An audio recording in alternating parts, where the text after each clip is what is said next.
Hey everyone, hello and welcome to episode 44 of Edge of Legend. Thank you so much for coming here this Wednesday night. And just a few things. I want to say hello and thank you to everyone who's coming in. Want to say Joe will not be able to join us as our TD. He's doing a rehearsal, but we want to give a huge thank you to Nemo, who is doing our TD. Thank you so much, Nemo. You're truly saving my ass. So thank you. Thank you, Nemo. Uh, without further ado, let's do a quick introduction, and then I will do all of the recap. And we'll get into this bad boy ASAP pronto. Let's start off, of course, with Mr. Michael Powell. Tell him who you are, who you're playing, and what your pronouns are. Well, I am Michael Powell, and I play the fabulous Rufa, and our pronouns are he, him, they, them. Excellent. Next up on this list, Sam, please tell us who you are, who you're playing, and what your pronouns are. Hello, I'm Sam Sterling, and I play Ichipokton Papaqui, the La Pacifica Dorita, and our pronouns are she, her. Awesome. All right. Sam, I already said your name. Sidney, good Lord, it's been a day. Sidney, please tell us who you are, who you're playing, and what your pronouns are. Hi, my name is Sidney Rubino. My pronouns are she, her, and so is my character's, who is Ilona, the half-elf cloistered cleric. All right, thank you so much. And now, Kylie, please tell us who you are, who you're playing, and those pronouns. Here, I'm Kylie, or I go by Kai. It really doesn't matter at this point. I play the Elven Ranger Shionavis, and we both go by she, her. Awesome. Now, if you may have noticed, a certain druid is not here this evening. They've gone hoochin', as the sign suggests. Our big shout out and love to Ian, who couldn't be here this evening. They are with their partner in Oregon, doing a wedding planning. Ooh. But no, seriously, all of our love and support go out to you guys. We're very excited for your union and your wedding, and it's gonna be awesome. So our love goes out to them. And without further ado, my name is PJ. I am the GM of Edge of Legend and Nat 20 Productions. My pronouns are he, him, and I'll be playing everyone and everything in between. Quick recap, if you didn't see episode 43, the journey continues into the Godlands of Azmokan as the jungle becomes more and more treacherous. They run into Wolf and Fur, where Lona becomes marked by the leader of the pack's scent as they make a brief alliance, if you will. Along the way, they and I should say their night started with attack of vines. A bunch of vines came up and almost killed some of them. So they survived that. Wolf and Fur was a thing, and then they happened to stumble into Jaguar, the big god that the king warned them not to run into. After a harrying chase, they barely survived with no damage, but they survived almost being killed by a 300-foot tall Jaguar god, only to stumble into quicksand. In the process of the quicksand, a few are able to outstep it or even outmove it, but then they run into a mysterious stranger. The badger, known as Mush, starts to panic and starts getting excited, and they dash off into the jungle, only to come out with Tehon, the god badger of Azmokan. But as exciting as it is to greet the biggest and greatest badger ever made, we have a bit of a reality that we have to handle, which is that Woodward and Rufa are currently drowning in quicksand. Yes, Rufa has a rope tied somewhere else, but they still be drowning in quicksand, though. And without further ado, we're going to give a big thank you to Dice Drinks and Drama for the raid. You just got here in time for the recap. And if you haven't seen the recap, go to our YouTube and check it out, as, of course, Mr. Michael Powell himself does a great job of recapping the last episode. And with that being done, that is where we pick up today's episode, starting with, drop my pencil, the quicksand, as Rufa and Woodward are drowning in quicksand, as the God Badger has just announced his presence with Mush, his herald. And I've gone back and done the math. You have 5 plus con rounds to be under the quicksand until you die. Lovely. Quick question, PJ. Mm-hmm. Can I use... Okay. So what kind of skill would I need to use in order to talk to Mush? That is a very good question. Now, speaking verbally, like, so you say something he understands, that would probably be a spell. I believe it's speak with animals. However, you can use a nature check to handle Mush as an animal to try and give like loose commands and loose understandings. Okay. I'm just wondering if it's better to talk to Mush specifically or to talk directly to Tahone. Because my goal is to convince Mush, to convince Tahone to just scoop with big badger paws into the sand and just get him right out. He's got paws. He's got paws. He could do it. He could do it. He does have paws. He could probably do it. Okay, well, let's see. Give me. You can either. I'll give you your choice: animal handling or religion. And we'll go from there. Okay. Religion's gonna be way better. I mean, surprise. I mean, the cleric, yeah. Also, huge thank you for the subs, Lady Altario, Reap Psyche. I want to make sure I'm not forgetting anyone else. And of course, and Sam, thank you, Sam, for the sub. And thank you so much for the level 4 hype train, you all. So much, so much love and appreciation today. Really made my day. Do you see it? Do you see it? A critical 20. I did not see it. I was too busy thinking all these amazing legends in the chat. Okay, 20. That was for religion, right? It was for religion. Nat 20 for religion to talk to the Badger God. Damn. Please. So, from what you remember running into the other gods of Asmacon, the other god animals, and like Jaguar, you know that they speak the native language of the land, but you are able as a priestess to still get the general idea across. Okay. Give me, if you were to beseech a 300-foot god badger, I want you to tell me, what do you say? How are you talking to Tahon, god of badgers? I feel like I need to know so much more about badgers. What do badgers like? Honey badgers don't care. Okay. Alona is going to, as she's sputtering up sand because she just came out of the sand pit herself, looks at Mush, looks at Tahone, and just goes, scoop, scoop, scoop, sand, scoop. With a kind of chittering growl, much like Mush would, but much deeper, as this creature is literally 30 times bigger than Mush. He kind of pads over to the quicksand, falls onto his haunches, and sits there almost kind of like a dog, adorably so. And kind of just a giant badger tongue sticks out, and he looks to Sam. And Sam, you hear in this most regal Asmacon, this badger going, "Daughter of the rocks, I, Tahone, guardian of badgers, defender of lives, purveyor of pure rage. I am confused. What am I meant to scoop?" Yay. Ichi breaks out her Asmacon and she says, hello, great Badger One. If you are not busy, would you mind doing a scoop on our friends who are currently drowning in the sand? So just scoop some people if you could. That would be most graciously appreciated. Tahone, god of badgers, with this amazing, like, almost like these fiery, like, red, blue, and yellow fiery, like, tattoos going from his eyes to his back. He jumps quickly to his feet and he goes, "They are drowning. This is most not good."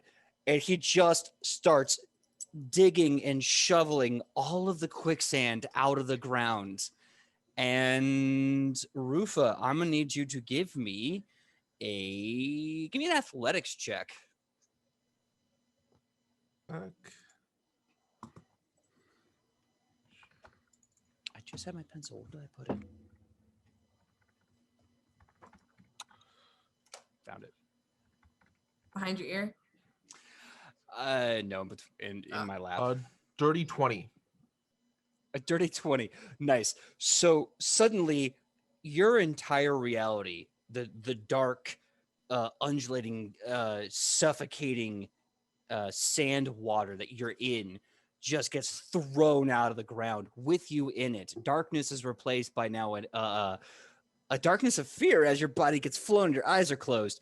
Thankfully, you're able to land safely, still holding on to Woodward. And you land and you see it looks like Mush just got really big.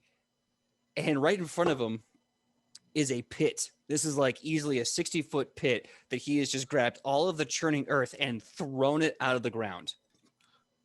You know how when a baby kind of regurgitates baby food, is like this food is mush just comes out of their mouth. That's what Rufa does, but with the sand in his mouth, and it's kind of just gives a deadpan look to the group and goes, and then look back to Dehon and then back to the group. I really do not like this jungle. I want to go home. Rufa wants to go home. Duly noted. But Badger. All right, now that everyone is safe and not drowning in quicksand, we have a gigantic badger god on our hands. Since Dehon seemed incredibly receptive to Sam, Alona is going to turn to Ichi and say, "Hey Ichi, do you think it's out of bounds if we ask Dehon to give us a ride?" Oh, can Ichi do a Asmaconian lore to know if the herbivore type giant gods mind being ridden like horses? Give me. There's a lot potentially happening here. So I want you to give me either a lore check or a religion check. I'm going to have Kylie give me a perception check, and we will take it from there. Oh no. That's a nat 20. Yeah, this is a good episode for that. I dropped it at least 2 feet in the air, just straight down, see what happens, and I got a nat 20. Am I going to use my hero point this early? Yeah, why not? Why not? We're Yes, doing use it. your hero points. So Okay, 29 that's in better. total for perception. Dang, 29 for perception. Thank you. I got something special for you. 21. 21. For Awesome. religion. So for Sam, the 21 tells you have heard hundreds of stories about the animal gods of the godlands of Asmacon. You know that a lot of lucha warriors from South Asmacon, when they go on their spiritual journey to figure out who they truly are, their mask, their lucha identity, a lot of them choose animals because a lot of them are visited by the gods of the godlands. Your uncle, the Iron Frog, probably ran into Frog God once or twice and decided, I must become the most justice of frogs, right? So a lot of them have different emotional contexts with humans, well, with people. If they are willing to help you, they are definitely willing to ferry you. But like Jaguar, if they want to kill you, they are going to try. Got it. So Ichi will go ahead and turn to Dehon and say, first of all, thank you very, very much. You did a good scoop. That scoop, so good. Very much appreciated. So you are very kind and very good and seem so very, very soft. Would you want to give us a ride? Perhaps in return for like pets or other things. I don't know. What would you like? I must speak with my herald. And he leans over to Mush, and they start chittering in Badger. And then he leans up and he goes, My herald says you are a good people, and that you are very good people, and that you should be treated as good peoples. So, the herald says you are good. You are free to ride my back. Please, be soft and comfortable. My herald says you are good. Okay, I will do like a flourishing bow and say to everyone, guys, we get to ride a badger today. Oh my god. I'm so excited. I feel so bad Ian is not here I for the know. Cajon I episode. know. During this entire exchange, Rufa's like up against a tree, like, he has one of his shoes out upside down. And it's like tapping sand out of his shoes. Says, never gonna get all the sand. It's gonna take at least a month to get all the sand out of each and every crevice. It's not gonna be pleasant. No. Just complaining the entire time.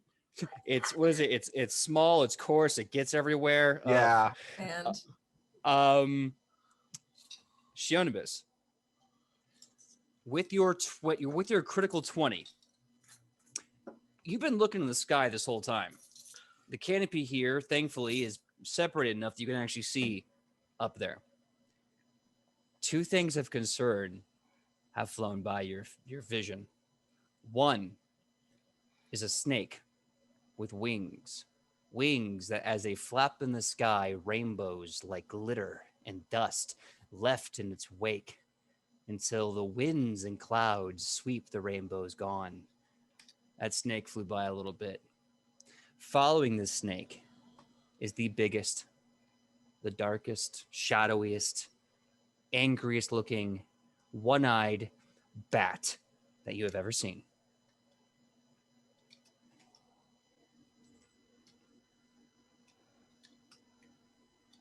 Ew.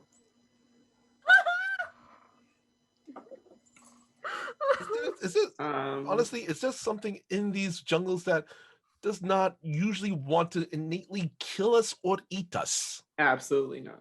I mean, this badger's really nice. Yeah, we just made friends with giant badger who's gonna give us Only back- because Mush is here. Who knows what would have happened if Mush wasn't?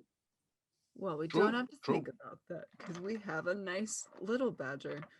Shionibus, I see you're looking up in the sky. Was there something wrong?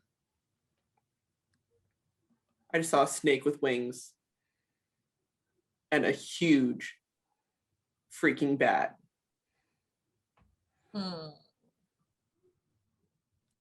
Ichi, what I does want to that go mean? home. You mean like I huge, agree. like Rufa agrees. this big, yay large, or like this big, yay What did the large? kids say? Rufa is done with this all of this. Rufa is done. It is done. Just done. Well, it's very valid. I understand that we're not all having a great time, and there's lots of gigantic things that wants to kill us. We've only been in this forest for a day, 2 days. 2 days we've already almost died, more than our entire time together.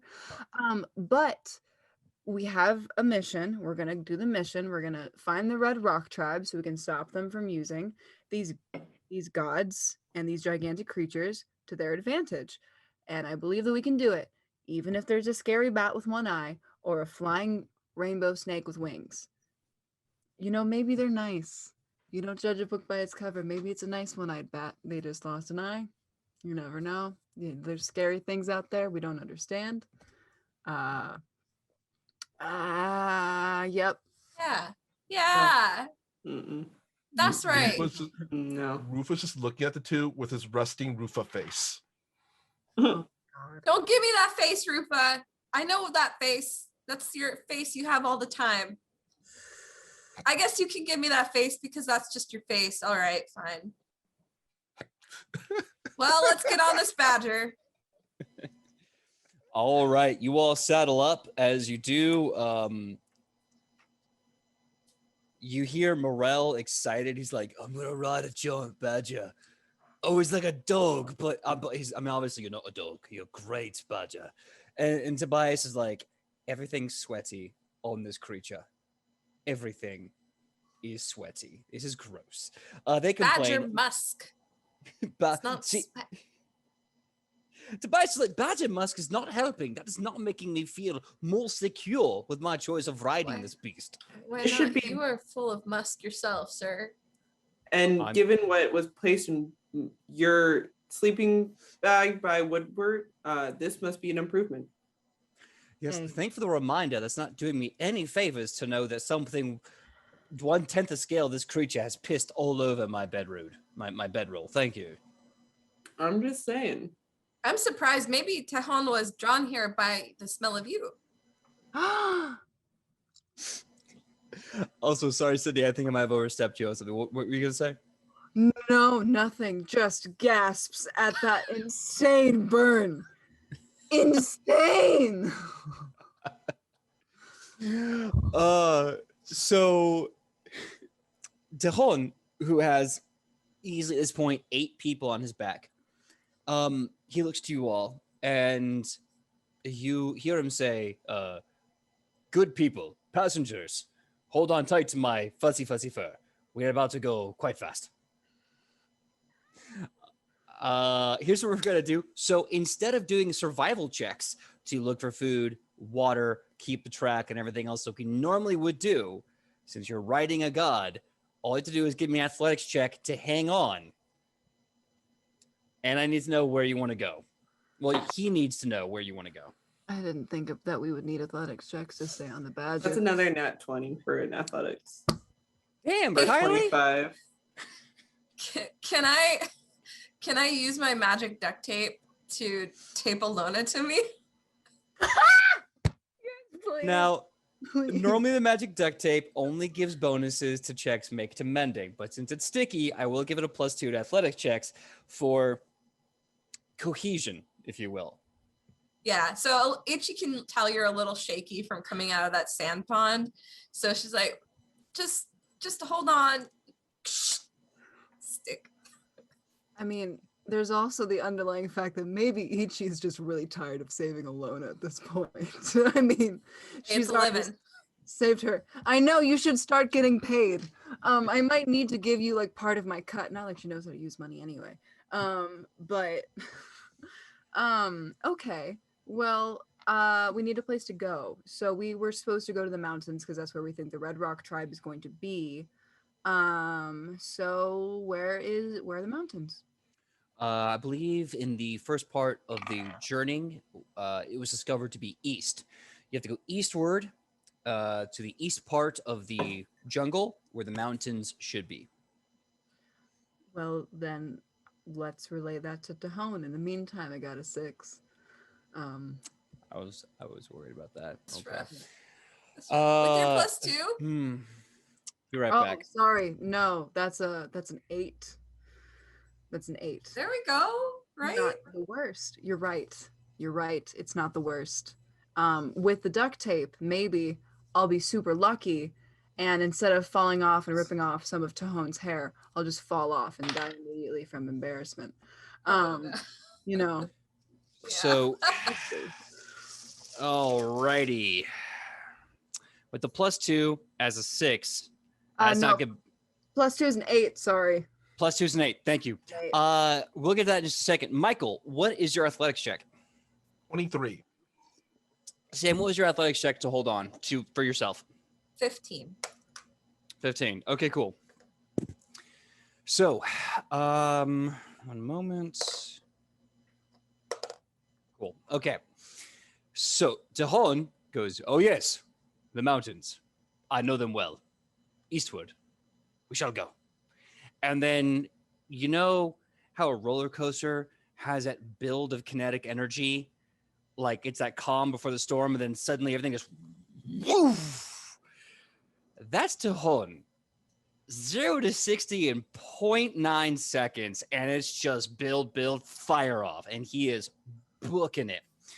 Alona, your grapple check, if you will, to hold on to Tejon doesn't work. You grab his coarse fur, and suddenly you feel yourself moving, and sloop, you start moving back until a big warm hand grabs you by your whole arm and starts pulling you against the current of the wind, and you see Morel going, "Not today, priestess. You have to patch me up when I inevitably get killed by Shionabis." Mm-hmm. Sam, You're 15, tragically, also not enough. You're doing a good job holding on, but you're used to like doing like self holds and like joint holds. Hair is very wet and greasy, like Tobias mentioned, and you start kind of flying back until you hit this. You feel a solid metal clang hit you in the back, and these two arms crisscross, and you see Tobias, who's got you in this grab, and he goes, "Look, this is just because if you fall, who else is going to take all the beatings? It's certainly not going to be me. I'm far too pretty.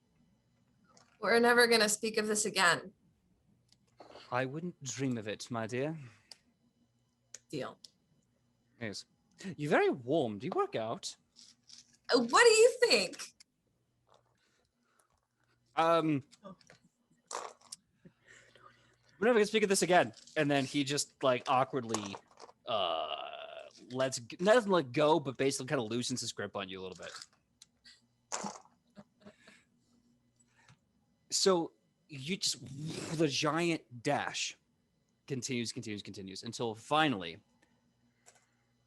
you find yourself at a water side, kind of like a nice little part of the coast. And Dahon just kind of stops and goes, "I must drink water. 1 second, friends." And he takes his giant head, submerges it entirely, and you can hear what sounds like a fire hose guzzling water. It's just him just lapping it up. And he's just glub, glub, glub. And his head comes out, and his fur is wet, and it's just dripping with water. He goes, "This will be quite a while." And he puts his head back in the water. Everyone give me a perception check.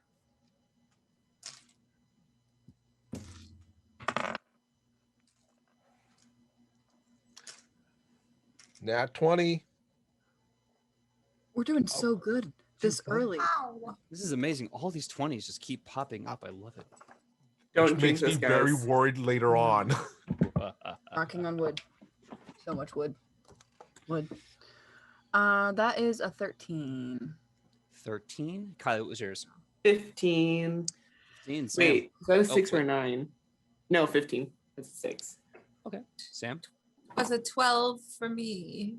Okay. So you're all looking at, you start realizing this is a very beautiful coastline. You're just kind of enjoying, like, it's weird that a giant, massive jungle that's primarily landlocked would suddenly have access to fresh water this big. Crystal blue lake, or crystal blue lake is a very different place. Crystal blue ocean, stretching out to the horizon. Sun is starting to kind of like pass its apex, and the light's just shimmering on the waves as they move by, just carrying the light up, just sun dappled. The sweet yet salty air, like salted caramel, just kind of wafts in from the sea. Rufa, as they're all looking and beholding this beautiful monument to the gods that have built nature and to the gods that live in it, you see this massive shadow. It's not that it's covered in darkness, it's that it's eclipsing the sun as it starts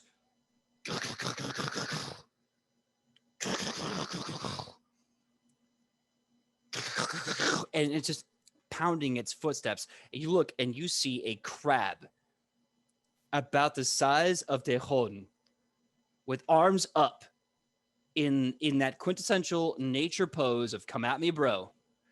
And it turns at you, and you see this crab. It looks like this crab has this very immaculate beard. And as the beard moves and dances in the breeze, you see the crab's beard also extends to its lower, soft-shelled body. And as it looks to you, you can see massive bubbles, massive, foaming at its mouth. It's just dripping and piling on the floor like a dog with rabies, that kind of heavy saliva. And it looks... And this horrendous, airy hiss escapes as its claw starts to slowly reach for the back of Tejon. Ufa, with the look of a new parent, just taps Shonoba's shoulder and then just doesn't even say anything, just points and then goes, "Rufa really, really, really, really, really, really, really hates this jungle." Miss is gonna look up, pop the cork of her wine, and just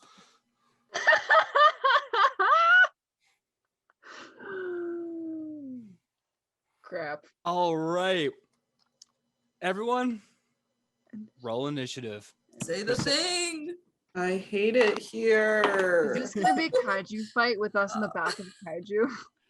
I got for maybe. initiative. A nat That's 20? Y'all, you gotta stop doing this to me with these nat 20s. I love it. You know what? Thank you, Rick, know what? for I'm- suggesting I use this dice. Oh I'm no, it was balancing Eric. out the force. I got a critical fail. No. Oh! Oh no. You immediately And I'm fall gonna take it. I'm gonna save my hero point. hero point just in case because I feel like I need it later on. Can I suggest that the crab just grabs Rufa? Can that be Takes him away. The just last thing we ever Oh, hear no. is, I hate Uh-huh. this jungle. just well, this one looks particularly salty. Except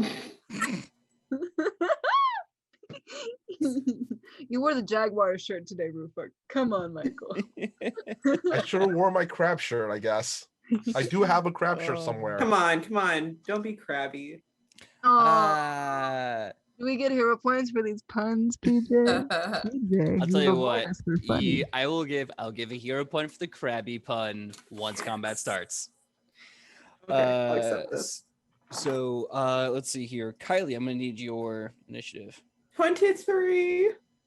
23. Excellent. And Sydney, what is yours? Oh, I got a 30. Damn. I know. I don't know where it Okay, came hold from. on. I have no idea. Oh no. Oh no, I dropped my die. I'll get another one.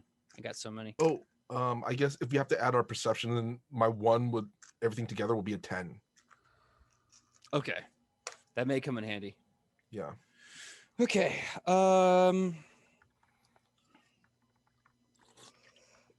11. Sorry, I forgot I have my bonus of the jungle.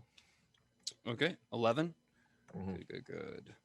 I'm going to give you Morel and Tobias for this fight. If I can find them in my notes here. Boop, boop, boop, boop. Boop. Okay. So you said 11. Is that correct, Michael? Yes. Okay. 26 for Morel. Yeah. Oh, that's not good. That's only a 10 for Tobias. So Tobias is going after Michael. Okay. So get the creature's HP. Excellent. So we have Sam critically going first. We'll go down from there. Morel and Tobias are in the group. They are, of course, your off tank and your off healer. If you want to give them orders, you can do that as a free action. Sam, you're first. This giant good lord, this giant crab is storming up to you. What do you do? She's gonna yell, I'm gonna cram this crab. And she will rage first because how dare you touch this gentle giant. And then she's going to use where is it? Sudden charge to run and end with a axe attack. All right, roll to hit.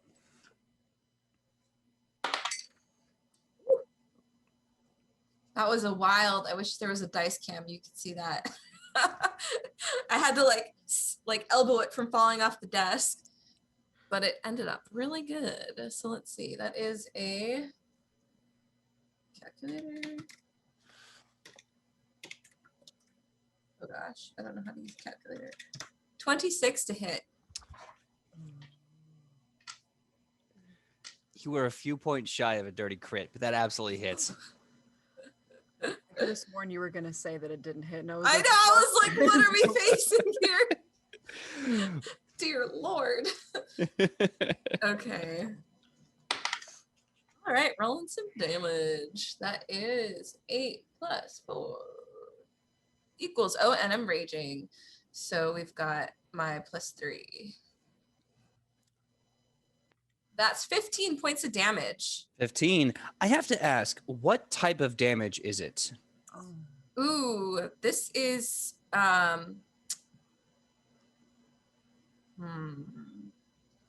Do I have any idea what kind of damage like these forest creatures might be susceptible to, or no?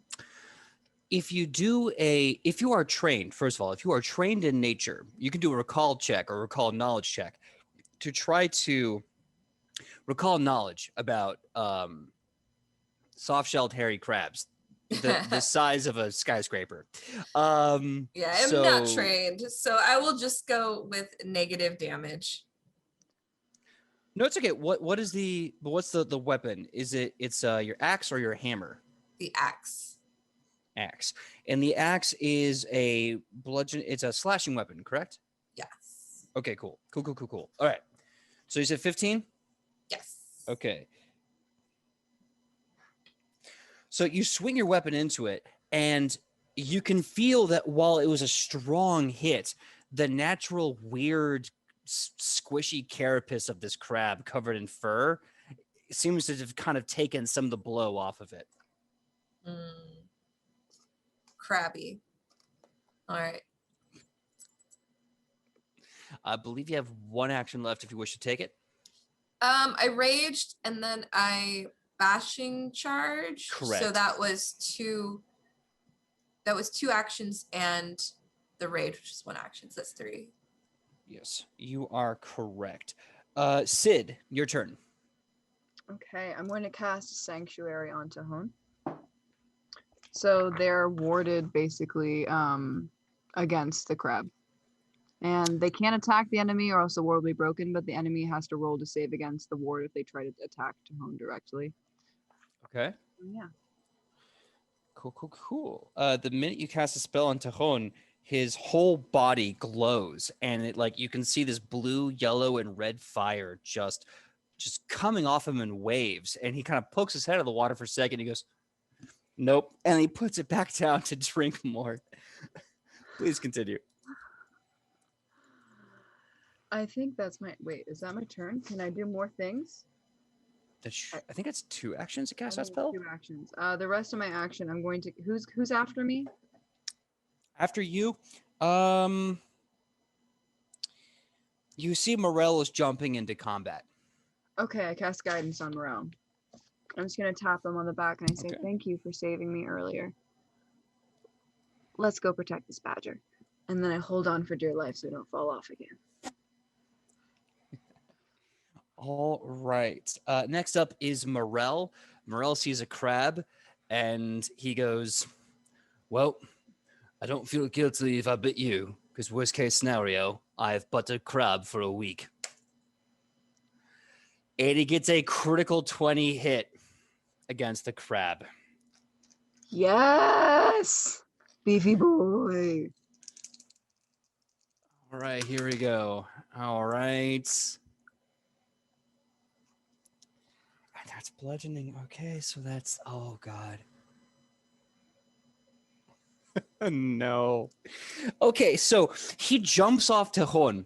The guidance hits him. You see these like purple flower petals just shoot off his back like wings or a cape. And he just docks his hand back and he extends the biggest Superman punch you've ever seen. And he cracks this thing in the jaw. And you see the whole crowd just knock back as he does 30 damage with one punch and sends the crab back 5 feet. And after he does that and he lands, he raises a shield and just says, "I am the line. Cross me and I will kill a crab." So Morel's One Punch Man. Perfect. At this point, yep. I see you in the chat, Reap Psyche. Also, speaking of which, thank you so much for the coffee donation. Really appreciate that. Yeah, so that is Morel's turn. Next up is Kylie. Kylie, you just saw a big opening with this overhand right. What are you gonna do? Lock and load. All right. 22 to hit. 22 to hit will hit. Coo. Hmm. Okay. 11 damage for the first. Okay. 17 to hit for the second. 17 will miss. And one more. 25 for the third. That will absolutely hit. Is he marked as prey or quarry at all? That would have been smart to do to begin with. But no. So good. 8 damage for the third. 8 damage on the third. Okay. That's right. I forgot. Okay, hold on. Jesus Christ. No, I gotta do that right. Okay. This crab wasn't ready. No, he wasn't ready. He wasn't ready. Didn't know how hungry we were. We've been starving for 2 days. 2 days. So Shionibus, you put 2 arrows dead into this crab. You start to see just this weeping like ichor that reeks of salt and iodine just start coming out of the wounds. You bloodied him real bad. And it almost looks like the arrows somehow hurt more than the critical overhand right from Morel. Finish him. That's it. That's the end of my turn. All right. At the end of his turn, it is now time for the hairy crab to go. So the first things first, the hairy crab is going to take their giant crab claw and hammer down on I guess the other one who's off the Ichi, you're getting a crab hammer to the face. Yep, yep. Okay, what is your AC? My AC right now is 17 because I am raging. Nice. Okay, so this is going to be a dirty crit. This is going to hurt. I apologize in advance. It's okay. 1. Gonna hurt it right back. So then I'm gonna eat it. Okay. Give me a quick fortitude save with a -2. Oh no. Okay. I have a great fortitude though, so let's see how that goes. Ooh, that's a good roll. It's a 27. Okay. Very, very good. Very good. Very good. Not today, crab. You're going to want that.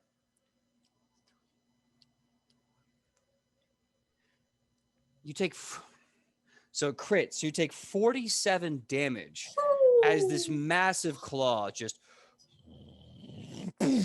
and just pinches you. You are immediately grappled in the claw of the hammer, or in the claw of the crab. How much again? Just because the number was so big, I immediately forgot it. That's fine. 47 damage. Got it. Wowie.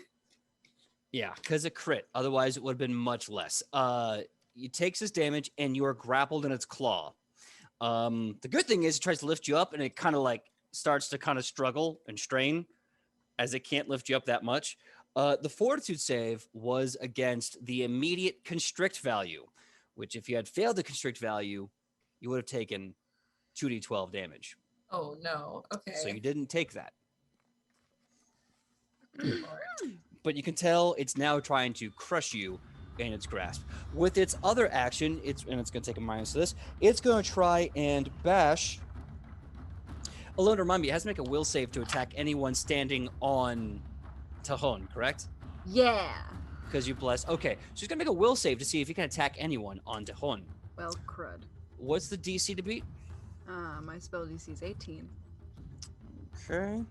Well, he rolled a 10. So he's rethinking his life choices. And he's thinking Morel looks like a juicy target. Okay. Let's see if that's going to hit him with his shield raised. It's going to hit, but it's not going to be a crit. So Morel's got his shield raised. And the crab just sweeps with the claw hand and hits him for 15 damage, and Morel has to make a quick fortitude save. He saves, thankfully. The crab tries to knock Morel back, and it would have probably sent him going like 30 feet. You see Morel takes the damage in the shield and puts all of his weight onto his hindquarters and back leg, and you start seeing this massive dug furrow of sand underneath his leg as he's just taken this hit, and now he's in the underbelly of Tahon. And he just kind of looks at his shield and goes, "The wall stands. Come at me, crustacean." And he gets his hands up again. The crab's turn is almost done. It's going to take a mighty negative to attack. It's going to attack with a -10 the person in his claw, aka the barbarian. So your AC's at 17? Yeah. So this is with a -10. The die face is a 15. That makes it a 5. But with their bonus, it makes it a 24. Ow. As the god of crabs, well as the god of hairy crabs, knocks Morel way back because he can't attack anyone on the badger. He then looks at you, takes his other massive hand, and starts to swipe it across your neck and shoulders. Thankfully, it's not a crit. But Hold on, cockeyed.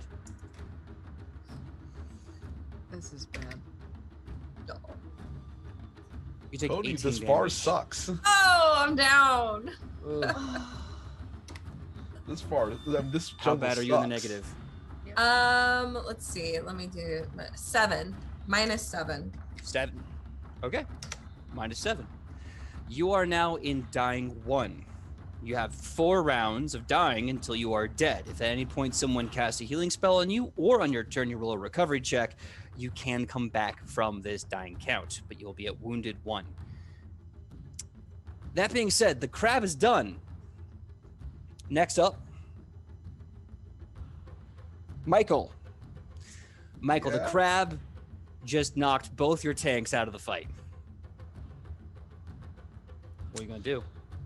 Okay, first, devise a stratagem. So, which kicks off my no weakness, which allows me a free action to recall knowledge. Okay.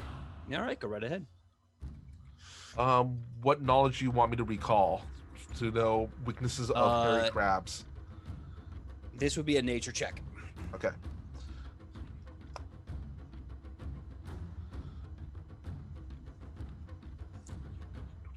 Dirty 20. Dirty 20. So most crabs have an extremely dense, hard shell. It's an exoskeleton creature, which is why it has such delicious soft meat. And you know that usually, because of that hard shell, piercing and slashing damage wouldn't really work on it.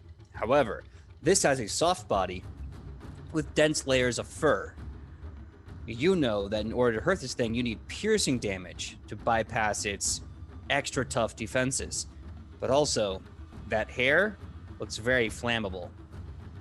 You get a +1 to hit the creature, and a little bit of tactical advice. All right. The feat allows me, if Rufa conveys the knowledge to the party, everybody gets a +1 to their hit next turn, which Rufa goes, aim. Do not try to bludgeon or anything. Weaknesses, piercing, and then he reaches in his bag and pulls out a bottle of alchemist fire and budding. Alona's gonna call out, "Watch out for Ichi's dead body, though." I know. Rufa knows. He will aim for the other side of the body. Okay, so I want to put this out there. If you roll a total of 10 under, so critical fail or like 2, 3 up on the die face, you will hit Ichi.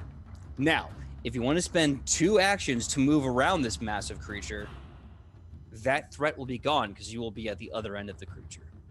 Okay. You know what?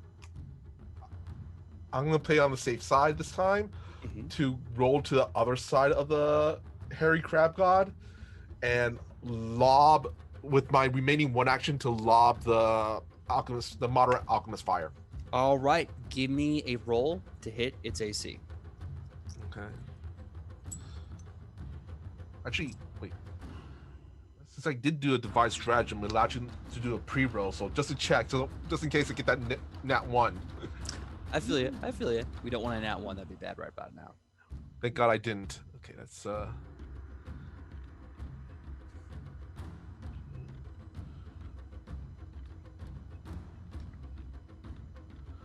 that would be a 23. Not a dirty crit. Absolutely hits. Give me damage. All right. Find my very little used D8. Barbecue this crab, Rufa. Right. We're eating good tonight. This, let's see, a moderate, so it's 2d8.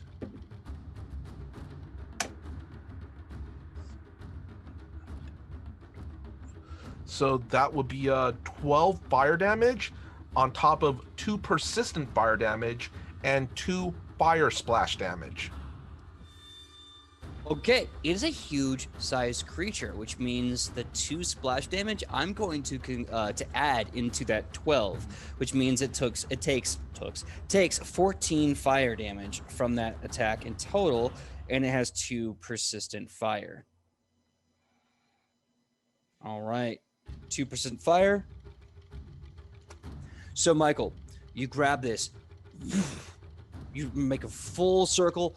Overhand toss, it breaks. You see fire explode, and you can hear this horrible hissing scream of this 300-foot crab just roaring in pain. The fire slowly starts to catch like an ember, like kindling starting to hit the flame. And as this starts to burn, the crab's just screeching in pain. It is so close to death. Still alive. Okay. Rufus shouts out, "We're having, get out the chili and the garlic. We are having stud fried crab tonight." Right. Tobias looks to Alona and he says, "Is it rude to step on your toes? I don't want to take away your whole healing thing from you. Is that rude?" No, the most important thing is that people get healed. Go. We agree then. He throws his shield across his chest. He puts his sword in his sheath, takes a running leap, and jumps off of the back of Dahone. As he does, you see him take his hands up and claps them together, and you suddenly see his giant ripple as blue fire erupts from his fingertips. As he starts to fall with this blue fire in his hands, he grabs Ichi with both hands, and you can hear him praying as he shouts out loud, "Make me a man, not fleeting." It grabs her and heals her for... You are healed 10 damage. So you are going from 0 up now. You're back alive.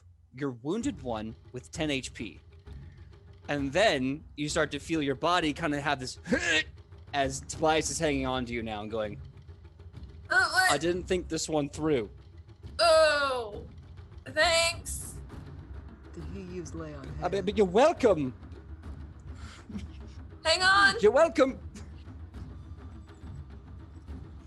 So you are now in the grips of a crab with Tobias Raphaelis of House Raphaelis, in case anyone should forget, who just healed you back from death, holding onto your body, just hanging. Okay. And that's going to be the end of his turn. That's going to be the end of the Wow. first round. Sam, it's now your turn.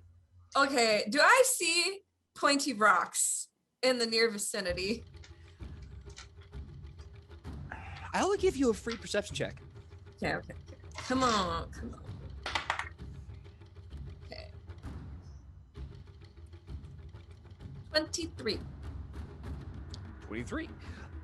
Since you are near the coast, you do happen to see some massive sharp rocks. You also happen to see some very spike-like coral reef that just lines the coast, almost like I can't think of it. Someone in the chat will know more better than me. You know those things people use like sharpened wood and make fences out of sharpened wood, so like if you ran into it, yeah, like that, but made of coral. Okay. And what size class is this guy? He is considered huge. So I can wrestle him. Do you have Titan Grappler? I sure do. 2 sizes, correct? Yup. You, in theory, can wrestle the crab. So my Titan Wrestler says I can disarm, grapple, shove, or trip up to 2 sizes larger than me. Since I am a medium creature, I am going to attempt to use this ability to wrestle him. Wrestle, obviously, not wrestle. In this case, because he's a crab. I don't know why, but it's relevant. And trip him into, or I guess it will be a shove since I'm already in his grasp, into the spiky nearby rocks. Okay. And just hopefully, Tobias is over here, so he'll be fine. He can just keep holding on. Okay. Now, this is a thick boy, so it's maybe a hard DC to hit. What's your athletics check? Go. I'm gonna use this dice. All right. Oh, okay. Yeah. All right. That's a 19 on the die face, so that's gonna be a 30.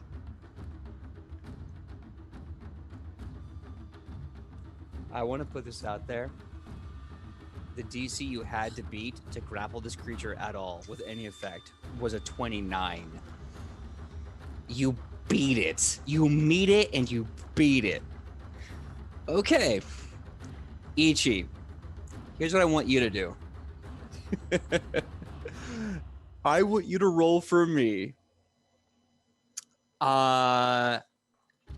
Give me a critical attack. You roll D12s, yeah? Yeah. Treat this as a critical attack. Okay. So 2d12s. And double your damage, blah, blah, blah, blah. Alrighty. Plus my, plus 3, plus my bonuses. With rage. Well, I guess I wasn't conscious, so I'm not raging anymore, huh? No, but you can use an action to enter it, I think. There might be a fatigue. You definitely will be fatigued if you enter a second rage after you wake up. Okay, I think I will probably just leave the rage out. Okay. So then that would be just the 2 die faces then, which, oh wait, plus my strength doubled? Yes. What's your strength modifier? Yes. That's 19 points of damage.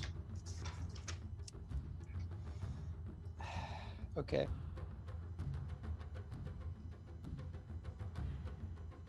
Okay.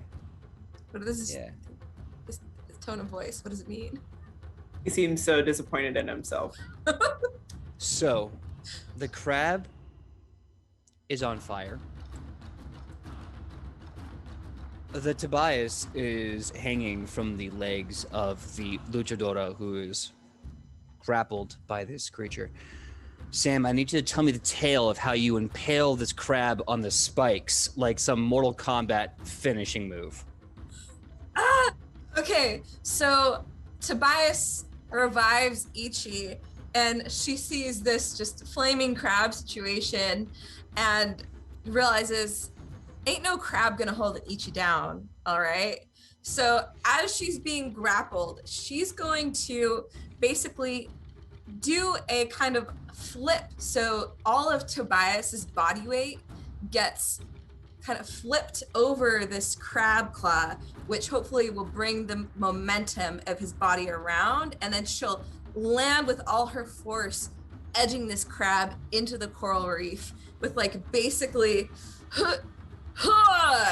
and just hopefully hear that good crab cracking sound. Although I guess he's a soft crab, so she imagines this crab cracking sound.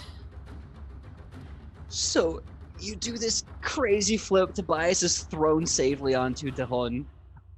You do this awesome maneuver through it, and you drop the lucha elbow from way high up. You see the crab stumble back, stumble, trip, skip, loses all of its balance, and you see it just leave the ground, and it lands on the coral reef that sticks out like massive spikes. And it sounds like when you take a bag full of air and pop it, but there's water in that Ziploc bag, so it's pop and then wet. So as it just slowly kind of sinks down. Now the crab is too big. So even though like most of its head and upper mass is resting on these coral spikes, its legs are still touching the ground and one of its arms is still raised high. As you have killed the hairy crab of Asmacon. Ichi lands on the ground and gets up and doesn't look at the crab, but looks at everyone else and says, "So crab for dinner, right?"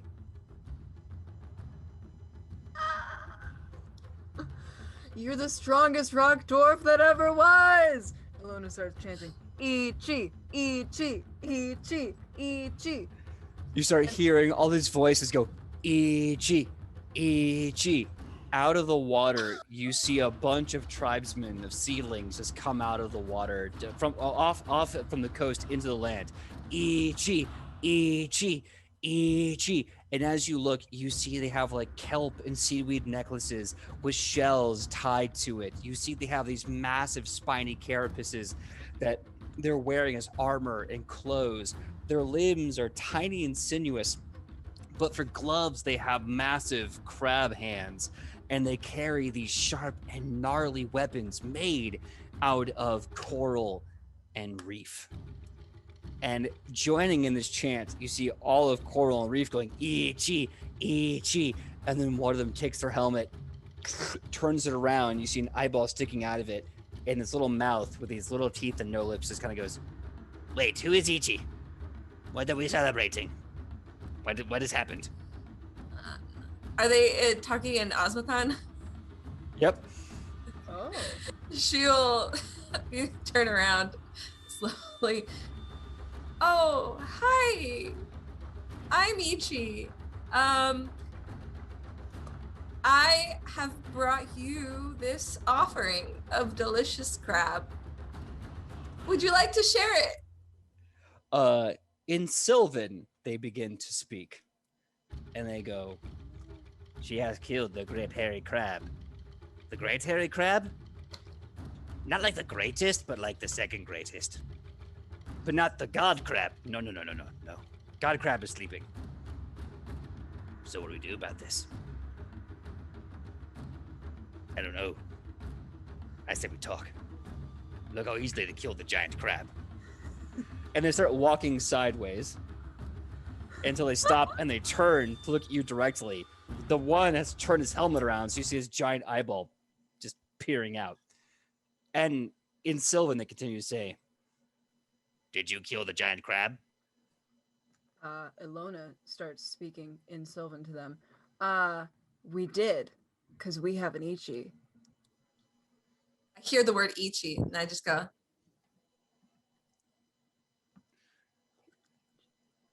give me a diplomacy check. Okay, cool. All right. By the way, Kylie, you have all the barter tokens, right? Yeah, Shionomis is gonna say, give him the shell and let's go. Well, my diplomacy is real good, especially because I rolled a 19. So, that's a 27. Damn. Okay. I just realized I was muted the entire time I was trying to say something. oh no. Yeah. Oh no! But anyway, to recap what I was trying to say, Rufa's gonna yell back at Chonomis and goes, everything has been trying to eat us in this jungle. It's about time we eat something from the jungle. So the barter token that Kylie's character, Shionibus, has will give you a +2 diplomacy checks. That's technically, I think at this point, at 29. Oh my god, yeah. So what are you trying to say to these people? I'm trying to say that this crab was getting in our way, and it tried to attack us, but we were able to surpass it because we have an Ichi. They look at Ichi, and they look at Sidney, and they look at Ilona, so Shionibus, Woodward, and Rufa, and Morel, and Tobias, and Tejon. And when they look at Tejon, they're like, and they look back at everyone else, and they say, in Sylvan, they go, okay, listen, here's what we're going to do. We just want the shell. That's it. Just the shell. If we can have the shell, you are free to go. And if you need any help on the coast, we are here. Absolutely. You can have that shell. Just be sure to tell your friends that we have an Ichi, and she is the greatest luchadora to ever walk these lands. Ichi of the Godlands. Was it 29 diplomacy? Okay. The coral and reef people proceed to go, Ichi of the Godlands. Ichi of the Godlands. You now have official title, Ichi, Oh my and God. that is of the Godlands. Whenever you are an Osmocon and your title is Luchadora, does not work for a diplomacy or intimidation check, you can instead cite this title and get a +2 on said diplomacy and intimidation checks within Osmocon. Wow. Ichi's gonna flex, even though she doesn't speak Sylvan. She knows Luchadora and she knows Ichi. She hears them chanting, and then she's gonna say, in Osmocon, so you want to have dinner with us? She points to the crab. They kind of piece two and two together in Osmocon, and they look at each other and they go.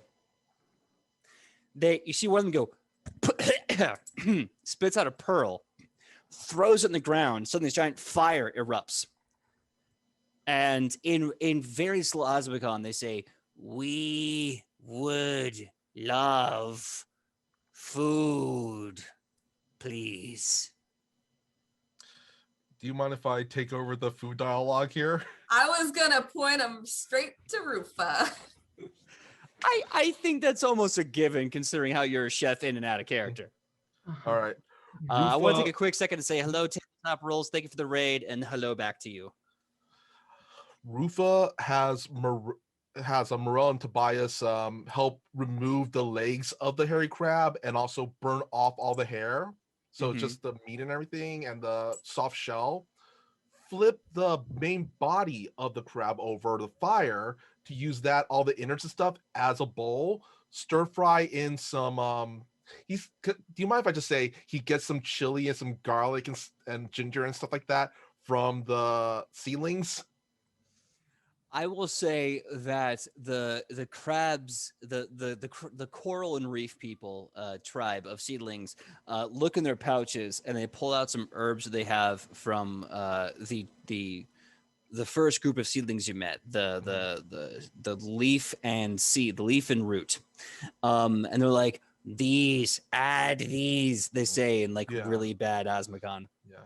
And let's just say he also somehow gets a shovel from the ceilings and uses that as basically a makeshift giant what do you call it? I'm blanking, like a spatula. And it's basically stir frying some rice, a little bit of couscous, along with all the innards, all the good stuff in the crab, basically infusing it with the crab, the onions, the garlic, the chili flavor, and frying everything, the legs and everything together. It's kind of like a cross between a Shanghai stir fry crab dish and a paella. Oh my God. Michael, you get a hero point for that chefery. I love it. Everyone, you guys can take a long rest eating this, or you can take a short rest. Well, let me rephrase this. You could take an entire day's rest to do this, or you can take like an hour to eat this and move on. The choice is yours. There'll be different benefits depending on how long you take. So where's the group consensus? Rufo definitely wants to eat the crab out of spite of the forest, spiting the forest by eating the crab. Angrily eating the shoving crab in your mouth. So mad. F you, forest. Nom nom nom nom nom nom. So Ichi will say, it's okay if we don't want to stay too long, but I still kind of hurt a lot. Giant crab wrestling is a little hard. Ow. Rufo passes the plate of crab, rice, and couscous to Itchy. Eat. Just eat out of spite. If you're full, keep eating. Rufo hates this jungle. While Ichi is eating, Alona's gonna come up and heal Ichi using one of her heals. Thank you. Mm-hmm. Of course, we got to make sure that our champion is is ready. She's gonna the way she's gonna heal. She's gonna like massage her shoulders like you do in like a ring. Massage the good light energy into Ichi, and that is I gotta roll 2d10 because I'm gonna make it heightened. Just kidding. That's an 11. All right.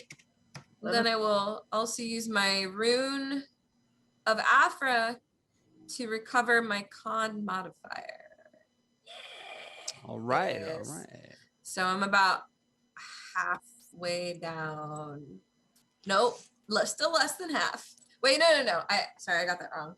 My calculator just messed up.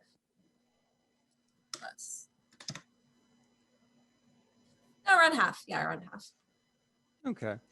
I love how there's two sources of healing and the barbarian's only at half HP. Kylie, what are you doing while there's an amazing clam bake going on? Chilling. Nothing in particular. Just eating, relaxing, maxing all cool. Shouldn't be balls outside of school. When a couple of crabs they're up to no good started making trouble in your coral hood. Yeah. I got in one little fight. And Alona got scared. Yeah, mom got scared. So before we continue, I want the group to decide if you're going to take effectively like an hour-long rest or an 8-hour-long rest. You'll get different benefits from each. I think we should rest because this this jungle is brutal. And if we can rest near the body of a giant god that we just killed, I feel like that's deterrent. Yeah. Rufo wants to spite eat as much as he can. Spite eat. Is Tahone still there? Is Tahone enjoying the crab? Do badgers eat absolutely. crab? Yeah. I believe they're omnivores. Yeah, he's totally chowing down. Yeah, no, we did this for you. We did this for you. We did actually, because it was trying to attack Tahone. Do we know why the crab just decided to attack Tahone? No? You didn't ask? Maybe badgers are part of its natural diet. Shame. Or maybe it's just an a-hole. Yeah. That's probably it though. Yeah. Also, PJ, petition to make Tobias into a bard so he can sing of our tales, because no one knows of our tales. It's one of the reasons we don't have a group name yet, is because nobody knows about us. It's Tobias's fault. Yeah, that he has not already a bard. Also, terrible he's intern. basically a bard. He is super sexy, and he makes everyone uncomfortable. You're not supposed to say it out loud. I know. You can't let him know. I know. I'm sorry. It's my bad.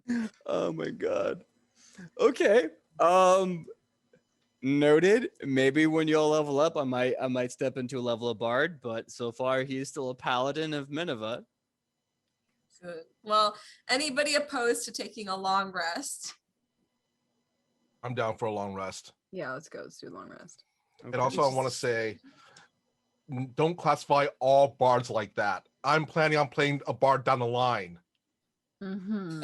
You're like, and I'll promise you he won't be sexy. You won't Yeah, be I sexy. promise you, Get he it won't on be my sexy. penis. He won't be hot, and won't hit on everything that moves. Hold up. My friend is a real life bard. Like, he is a professional ballroom dancer and gorgeous. So I'm just saying it tracks.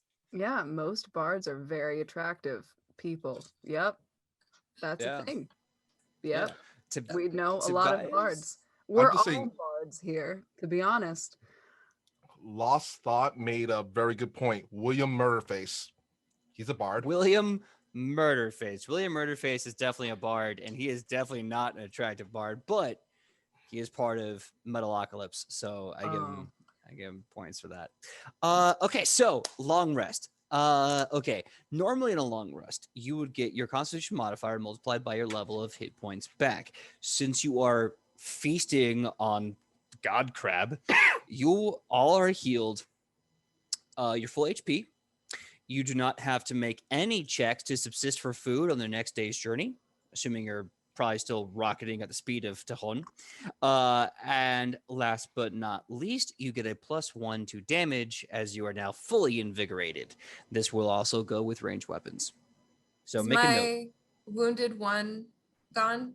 Yes, it is removed. PJ, I know we're giving the seedlings the majority of the crab shell stuff, Mhm. but could we take like would they mind if we take a handful and just store it just for later use for us? Possible? They just want the majority of the shell. If you yourself as Rufa wants to take like your Rufa handful of shell, Yeah. that's fine. That's Yeah. fine. Okay. Okay. I mean, you never know. When the long rest is over, you see the coral and reef, like they've latched ropes to this massive shell, and they're just dragging it back into the ocean. And they're just talking about how they're going to use it to house all their baby seedlings, and they're using it. They're going to make armor out of it. They're going to make weapons out of it. They're so excited. And one of them has the bargaining token that Shionibus gave them, and they go, and also, I got a hat. And they're very excited about the spiny hat. I just love Kylie's like face, like these crabs suck. Ichi yells, "You Said look it once. good." Said it once, I'll say it again. I hate it here. I truly do. So Shionibus and Rufa are finally getting along It's the only thing we'll agree on. because you're both Mutual hatred. both miserable together. Is that how it works? Rufa looks over at Chonibus with his cheeks are puffed out with a mouthful of crab rice, and just like gives her that look and just like kind of shoots his arm out with another bowl of crab rice. Spite eating. Spite eat. Gonna take it. Pop cork again. Drink. How much wine do I have left? Let's see. You've been doing swigs, right? Yes. And it's a full bottle. No, the bottle's up to about the neck. He already had a bit. So I'm gonna say you're approaching halfway. Okay. Swig. Yeah. Pop. Okay, so now Tahon takes you on his back and fires off. You can make athletics checks, or you can instead have Tahon protect you. Now, the way this is going to work, if you have Tahon's protection, as this giant badger is just trotting along with you, this means that you can get a bonus to survival checks made to look out for protection, as you have the Badger God's protection. So if you don't want to roll athletics to try and stay on, or risk falling off and potentially getting eviscerated by a tree, or in this case, coral reef, you can do your normal 4 survival checks. Well, sorry, 3 survival checks because you're full of crab meat. You don't need to eat all day. So you have keep the trail, look for water, look for danger. That's if you want Tahon to protect you. Otherwise, athletics checks to hang on. Wait. Yeah, I'm a little confused. So we're either riding on Tahon Yes. or we're walking and Tahon is protecting us. Yes. Okay, we're gonna get to places a lot faster if we're just on this badger. So I just say we just do athletic checks. Same. All right. All right. Yeah. That's what's up. Okay. Everyone give me athletics checks to hang on. I might really regret That that. was so close. My dice did me so dirty. It rolled under the 20, and then I was like, just kidding. 8. I hate that when that Which- happens. Makes it 13. Okay. 16. Okay. 21. 21. All right. 23. Okay. So, Shonibus, you grab onto the fur, and as it's starting to ride off, you lose control of your grip and you start sliding back. This time, Morel catches you right around the waist and starts scooting you up, and he says, "Sorry, princess. Please be safe on the creature." Wait, does he know him? I want to say he does. I think he was there for that conversation. Was he? I Oh, think Yeah, wow. well, can't remember. Alona sure as hell was yelling that Oh, you were yeah. a princess. yes. Oh dear. I really hope that Alona didn't talk in her sleep. And that's how Morel found out. Cause Canon, make it happen. okay, great. So one of the nights when Alona was asleep, she was mumbling, "Shonibus, so cool." And roll over her. Great. I just could have sworn there was a point in time where like Alona was like, "You're a princess," and there's Morel going, "Okay, making notes. All right." Like mentally, like call her by a title. Which means Alona, you immediately start flipping backwards, and as you are flipping, you're immediately caught and pinned back down, and you see Tobias going, "Excuse me, priestess. I'm pretty sure I can't do all the healing. Please stay on the badger." That's the plan. Right. Now get away from me, please. Scoot away. Great. Alona just scooches closer to Shonibus and she's like, "I'm sorry. I don't remember telling him. I'm sorry. I didn't say Yeah. anything." Shonibus is gonna straight up glare at Morel. Like, what did you just say? And Morel's like, I said pin cushion because you threw so many arrows into that crab that it was like a pin cushion. Yeah. Slowly turns back.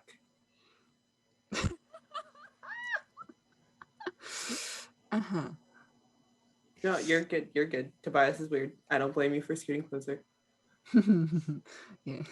Oh, yay. Oh no. Alona's like cinnamon bun friend, and then Shonibus is like badass friend. And then you have cinnamon bun friend, and you have badass friend, and it's real cute because they're antithetical, but they work together because they understand each other.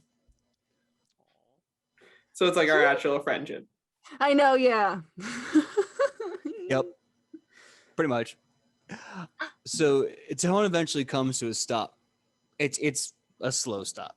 You know, it's not like a dead stop because then you'd be thrown wide. And as he stops, you start seeing the ground you're on starts to lift you up. Can everyone give me a nature check or a perception check?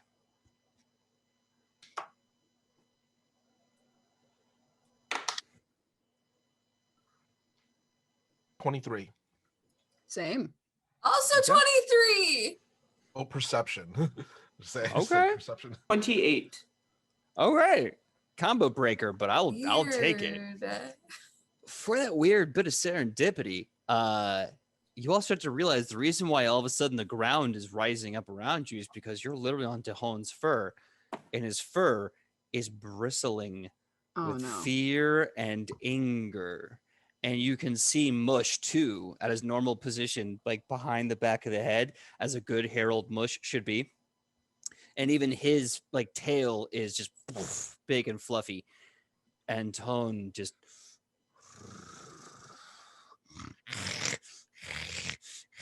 like he's just making these animal noises. There's a very big threat nearby that Tehon himself is on edge about. You start taking in your surroundings. You realize you've basically broken off to the coral reef to get some water, and you shot back into the forest. You're much deeper into the forest now. Much deeper. Rufa, like one hand was holding on to Tehon's fur, the other hand, a chunk of crab meat still there. He's still spite eating with a mouthful, goes, "What's going on?" Is there another check that we could do, like a survival check or something? Whatever check you want. You can give me a survival check. You can give me a religion check. You can give me a perception check. Let's do a religion check. Ooh. That's a 21. 21 from Ilona. Michael, what's that? I got a perception. I got a 27 this time. Okay.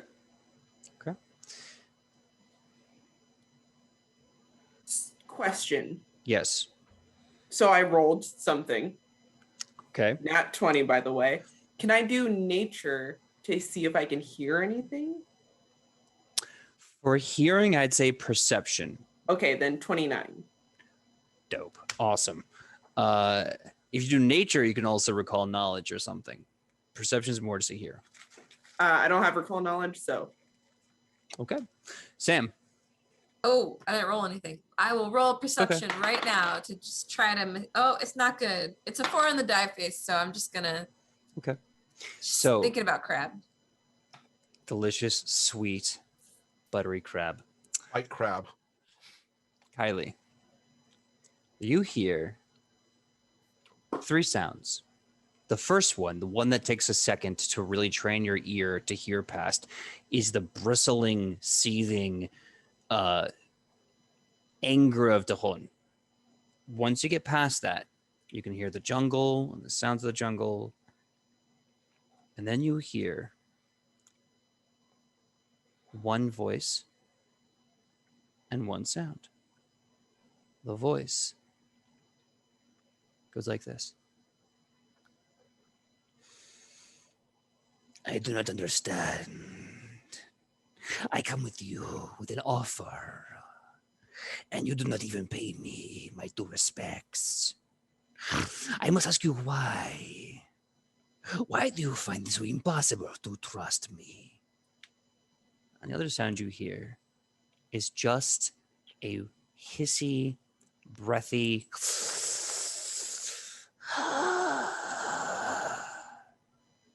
and the voices continue to say,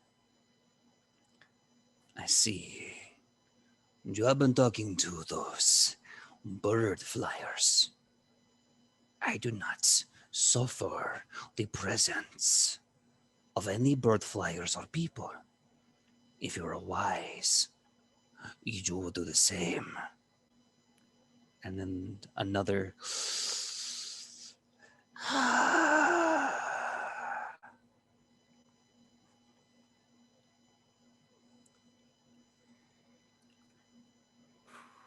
I have in my notes, I have angry Tehon voice, creepy, sound, old hag breathing in my ear.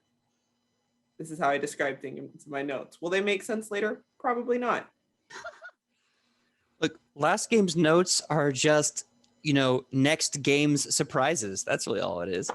Ah, I love that. Religion. Yes, I don't like Kylie? any of this. You don't Continue. like it? Okay, no. So that's what you hear first. I want to make sure we get the religion, the perception check. Is there any other actions you want to do before we get to those really fast? No. Okay. Because you're awesome. Sidney, Okay. religion check. You see in the air the shimmering, shiny residue of rainbows.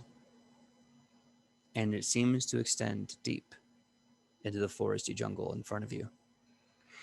You also, while you cannot recognize the voice, you can understand the voice it's speaking in, and you understand a god that handles deals, understands trickery, understands verbal communication skills. whatever these two gods are, one of them is very clearly with ambition, with guile.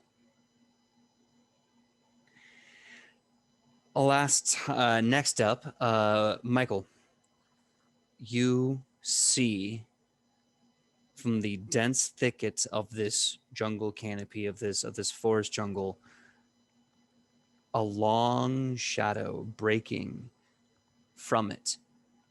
And as it breaks out and stretches, you see these kind of arching, almost like a devil's crown and axe beard swoop.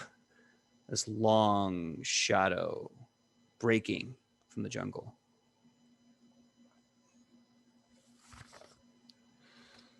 Still eating the spike crab through this entire time. So, and of course, no offense to Sam, but you're just surviving the G's of this creature and you don't hear or see anything.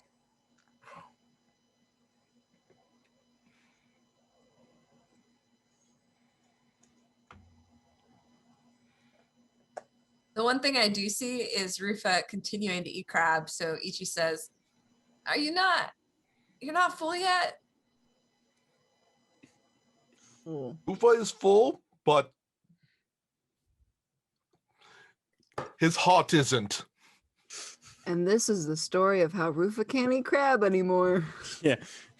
Rufa, give me a fortitude save. No. Oops. Hey, listen, I have to make a fortitude save in real life whenever I eat seafood. So the least Rufa could do. 23? Okay. You're at stage 1 gout. If you keep eating crab, you're going to become stage 2 gout. Right now, you're at a clumsy 1.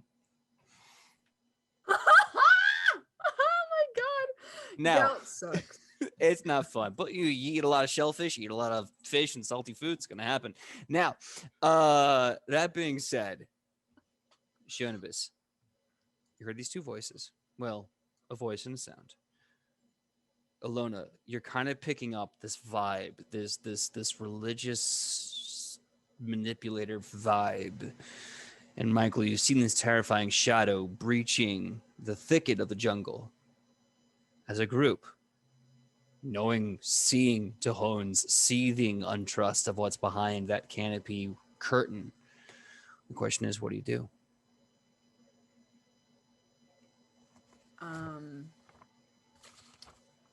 Does Shonibus tell the rest of the group what she heard? You do? Okay. Yeah.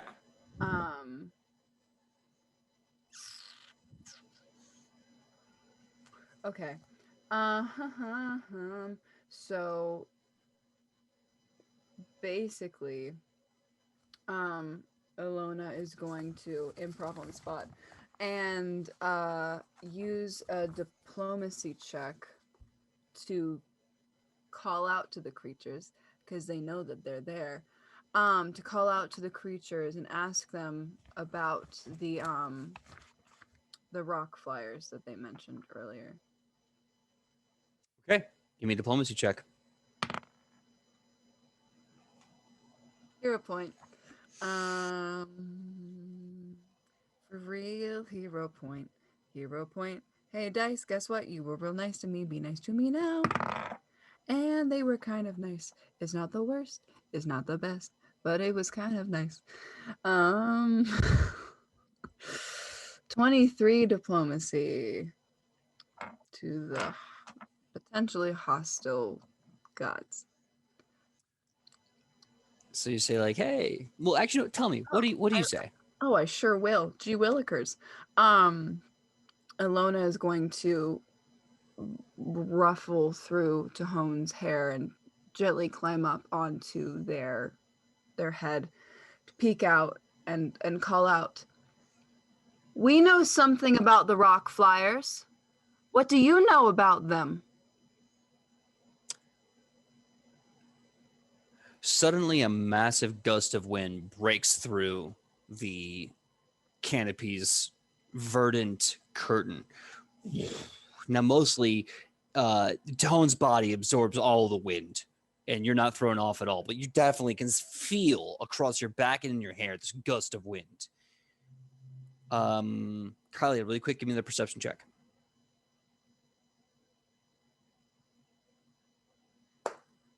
I swear to Afra. Is that another 20? Critical 20. Critical 20. Dang. God damn. Kylie. Oh. So you look up, and the second the whoosh happens, you see this massive bat just flies, circles you, and goes away. And as that happens, you see the clouds start to get dark. Nope. And the sky gets kind of gray. And you can just feel the ions in the air begin to charge, and the moisture is starting to get heavier around you. Hey, Alona. Yeah.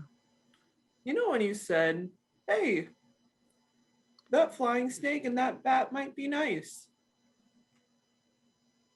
I don't think they're going to be nice. Alona looks up.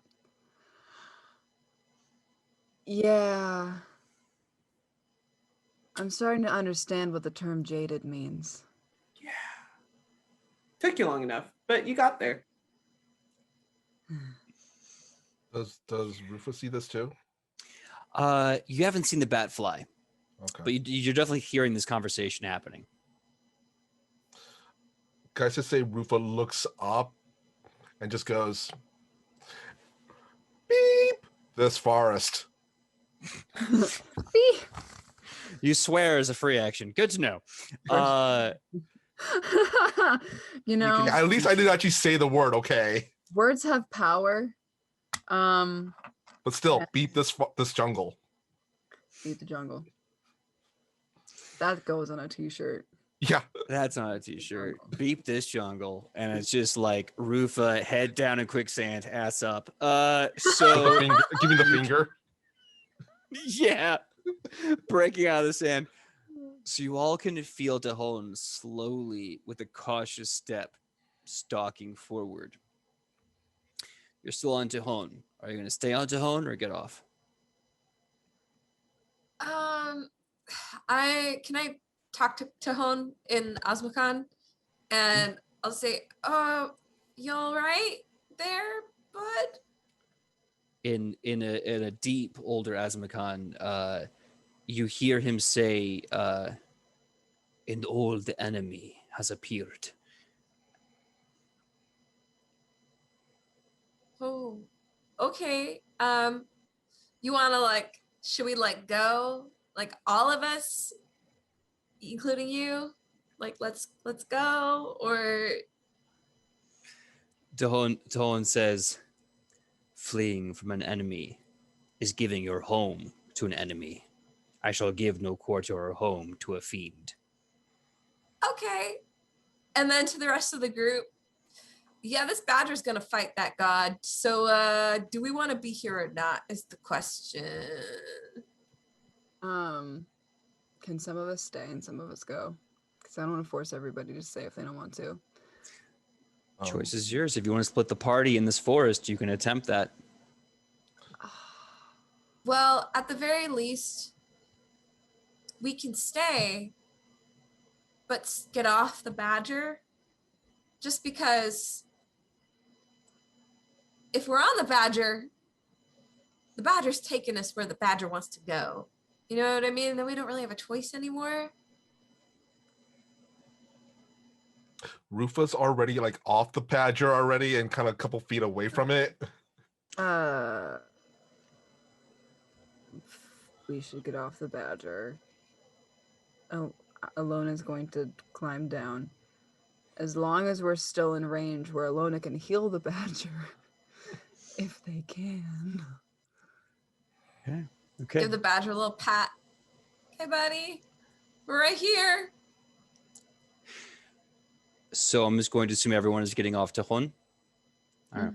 Rufa's Mush. already off. Yeah, that's fine. I just want to make sure. Mush is looking at you and looking at Dahon and looking at you and looking at Dahon and looking at you.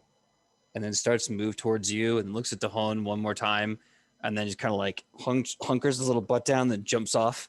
To which I will say Woodward easily catches his good buddy and an emotional support badger. Dahon starts to kind of raise up on his hind legs, takes his hands out and starts to spread the curtain of verdant canopy. And you see those bright tattoos of fire just start to like glow, like neon LED glow lights are just like moving. And you can see his body just start to become bigger and bristler. And you see these spines growing bigger and bigger. And he just roars. Everyone give me a perception check really fast. Oh, it's a good thing we got off the phone. Oh my God, Kylie. No. Kylie! All right. I'm going to give it. Is that a critical 20, Kylie?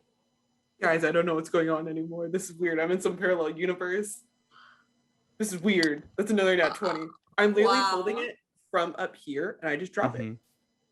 Like Sam Riegel, where he's like, meh. I gotta try the technique. Yeah, same. Okay.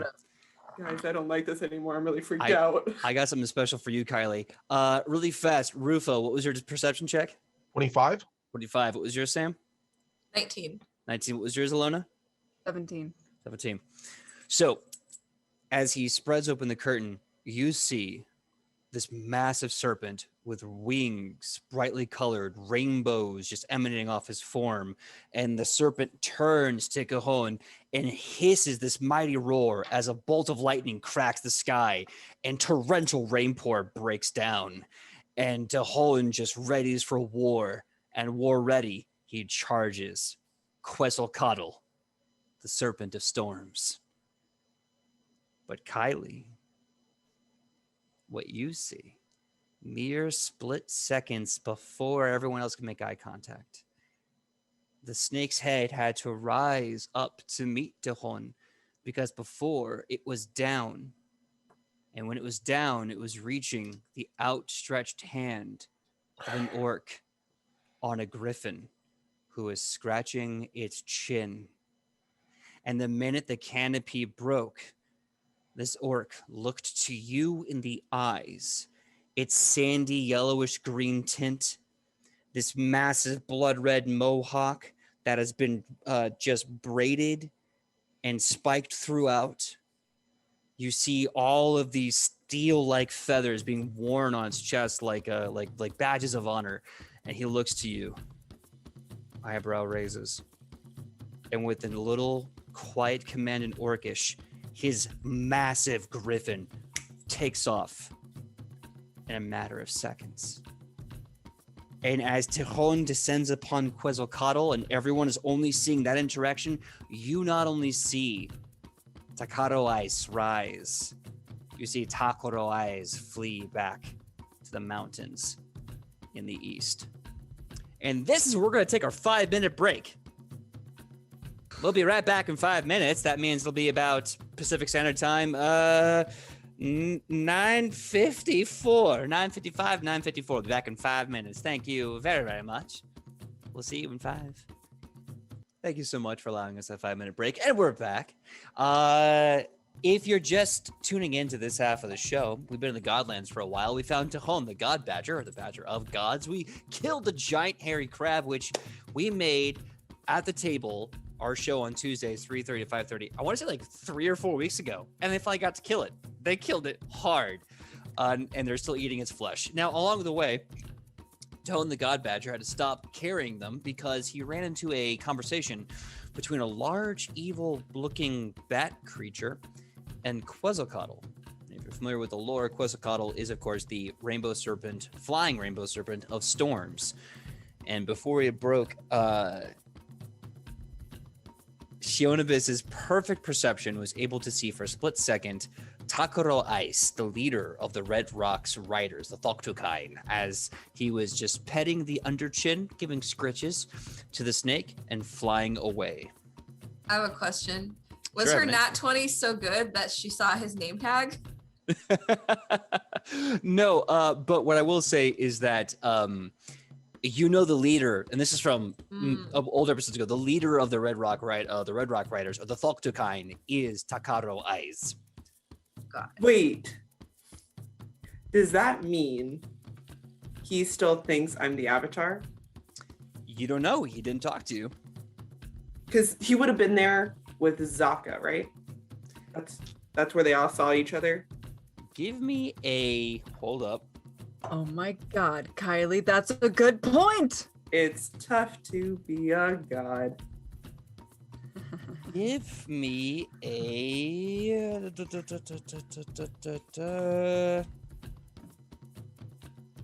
Give me a lore check. $10 is remember gonna be a nat 1. Oh, finally. Okay. You said a lore? Yep. Any lore? Or just I would say orc lore. If you have I orc don't. lore. Okay. that's gonna be a dirty 20. Dirty 20. So the braids and the special adornment of steel-like griffin feathers suggest that this is, of course, Takaro Eyes, the leader of the Thoktukain for the Red Rock tribe. The person that you saw at Dunstan had a trihawk, not a braided mohawk. That was probably another member of the Thoktukain who was carrying Zaka in Dunstan. Probably a subordinate of this individual that just looked at you, raised an eyebrow, and proceeded to GT the FO. Okay. Everything's fine. Maybe they changed their hairstyle. People are different. In this economy, Whoa, a trihawk in this economy?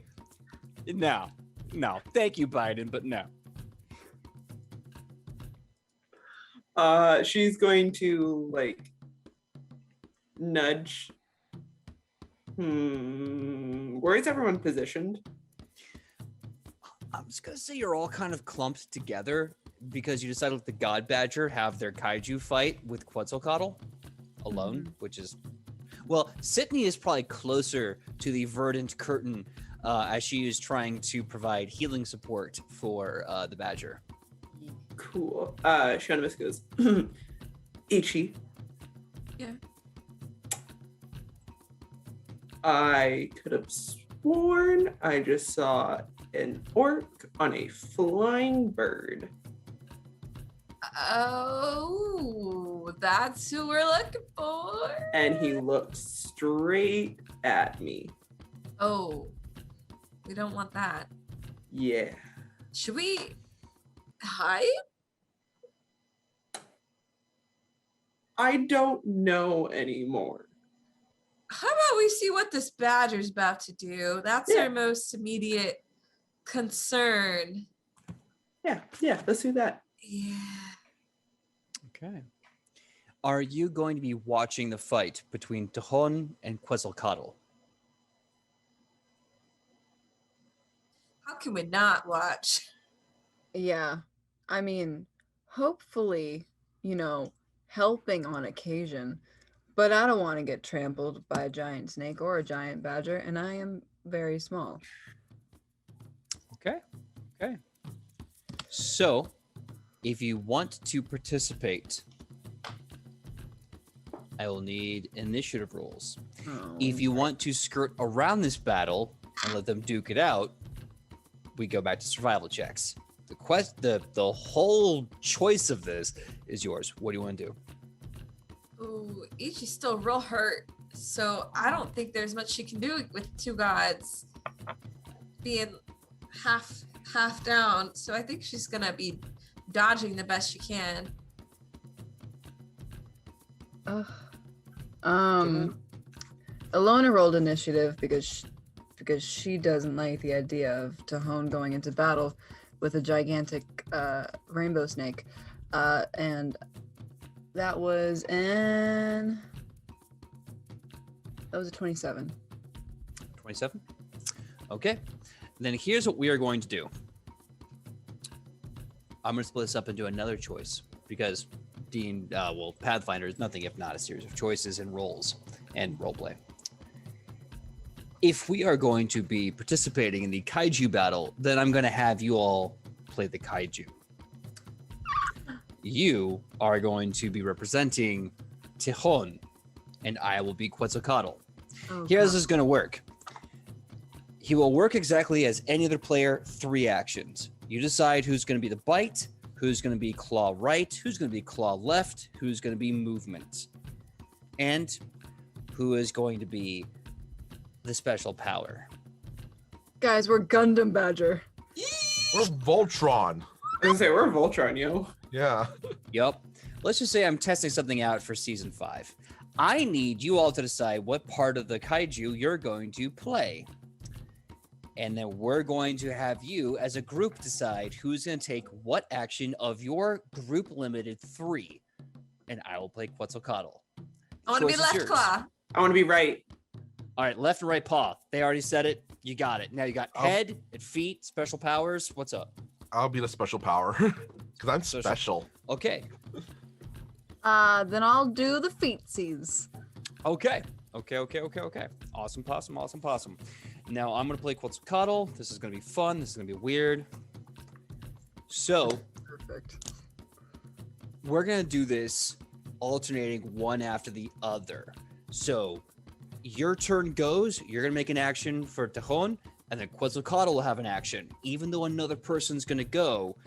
Does that make sense? So 27, Alona, that's going to be 27 for Tijon on her opportunity to do something with the body.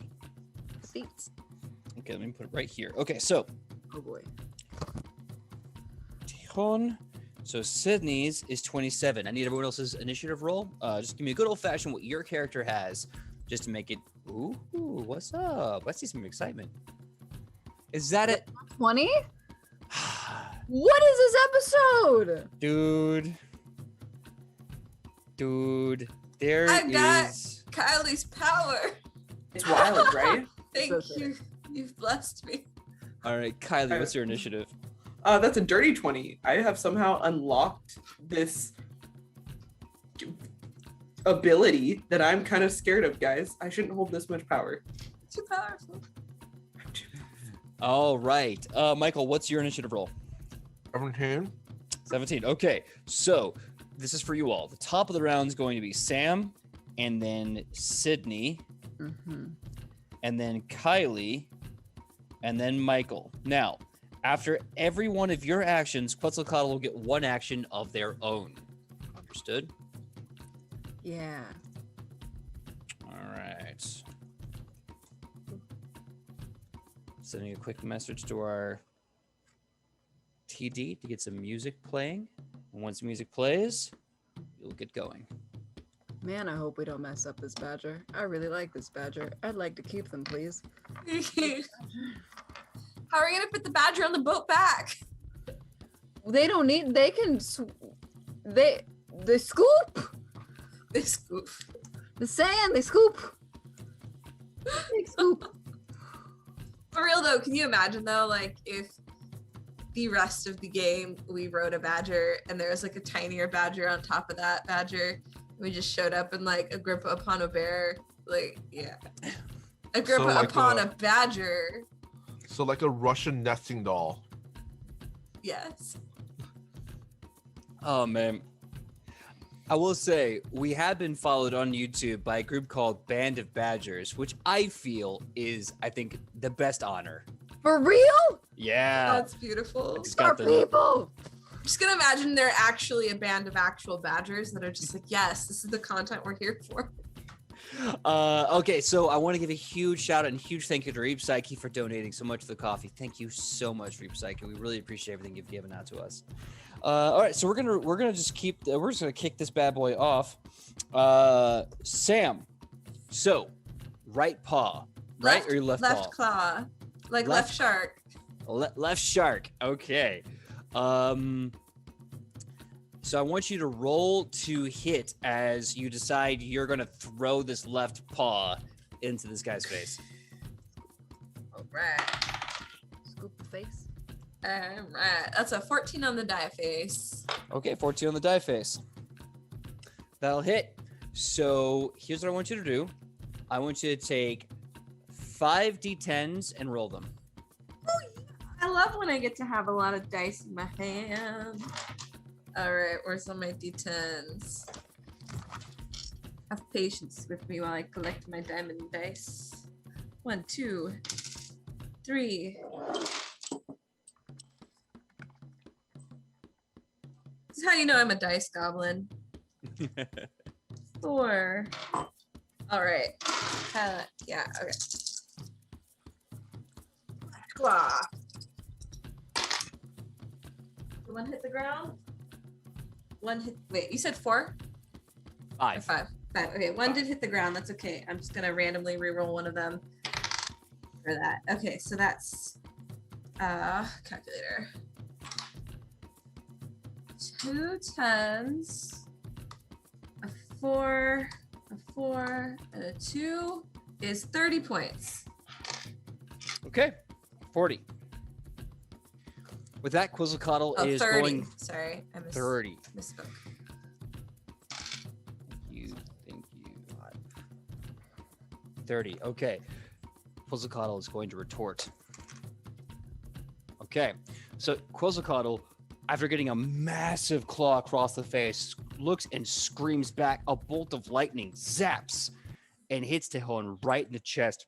You can feel this massive impact as he takes almost 50 damage of electricity from the sky. You can see his fur starts to burn and it just scald away. Sid, you are your turn as Tejon. What part of his body are you working and what are you going to do? I have the feet. So what are you going to make him do? Well, since he was just shot with a bolt of lightning, he's gonna charge. Okay. You know what? Just for giggles, are you charging to attack? Are you charging to like barrel charge and knock him down? What are you gonna do? I'm gonna barrel charge and knock him down. If I pin him under us, we have a better Mhm. chance of getting him. All right, give me an athletics check. Oh God, not with my. Oh no. Not with your No. stats. No. Okay, great. I was a fool to think that Alona could do anything in this battle. Hey. Yay! Die face is an 18. So as Quetzalcoatl screams and a lightning bolt strikes Tejon, he gets knocked back, looks, and with the rage of a pacifist of Africa, he screams and just tackles the snake to the ground. The snake is knocked prone. The snake will retort with a grapple check of his own. Unfortunately, he is not strong enough to break out or overwhelm Tejon's grapple. You have pinned the snake down. Kylie, your turn. This snake is flat-footed, dead to rights, its wings vibrating. What do you do? Coming down with the right paw. Roll the hit. Ugh, I want to use a hero point. Hey. Okay. That's an 11 on the die. Okay. It hits. Roll 5d10. Oh! That's gotta feel nice. Ooh, that's such a lovely feeling. Oh. We Okay. little level 3 people. That's 31 damage. Okay, 31. You can see some of the scales of the Quetzalcoatl start to kind of like just fling off in the distance as your claw takes a good chunk out of this snake's body. But it is not done yet because it has no arms to pin, but it has a mouth to bite. It retorts, it strikes. Another 50 damage as the snake just dives its fangs into the open wound on your all's chest, and you can feel suddenly your entire body on fire as venom like lightning courses through your body. You're going to be at a -5 for hit and damage for 1 round. That being said, Michael, special powers are as follows. Rage of the Badger God. Scream of the Beast King. And last but not least, don't stop, never stopping. You choose what you want, and I'll tell you what it does. Okay. Just to clarify, Yeah. the snake is basically like super like. Is it still latched onto us in that bite, or It sunk and went back. okay, but still within like super close, right? Still grappled. Yeah. Yeah. I'm gonna use the scream ability right into the ear of the snake because I know science. No science. The Give- snake's eardrum, it basically controls its equilibrium and all that stuff. Basically, it's if you burst that, it's gonna be a Mhm. very, very bad day for that snake. Sure. Give me 10d10. 10d10, right? 10d10, 10d10. Feels so good to roll like so many click clacks. Can I just say? Sam, you want to know? I know you're a dice goblin. Okay, thankfully I used a digital dice roller for this, and I got a 72. Okay. So as you pin it and you scream into its ear, you do enough damage that the creature is now not only deafened, it's blind, and it's slowed. Which means next round, Quetzalcoatl only gets to do 3 of its 4 turns. All right, Science. next up, Sam, Left claw. roll to hit. Wow. Ooh, that's an 18 on the die face. All right, give me 5d10. 2, 3, 4, 5. And we calculate.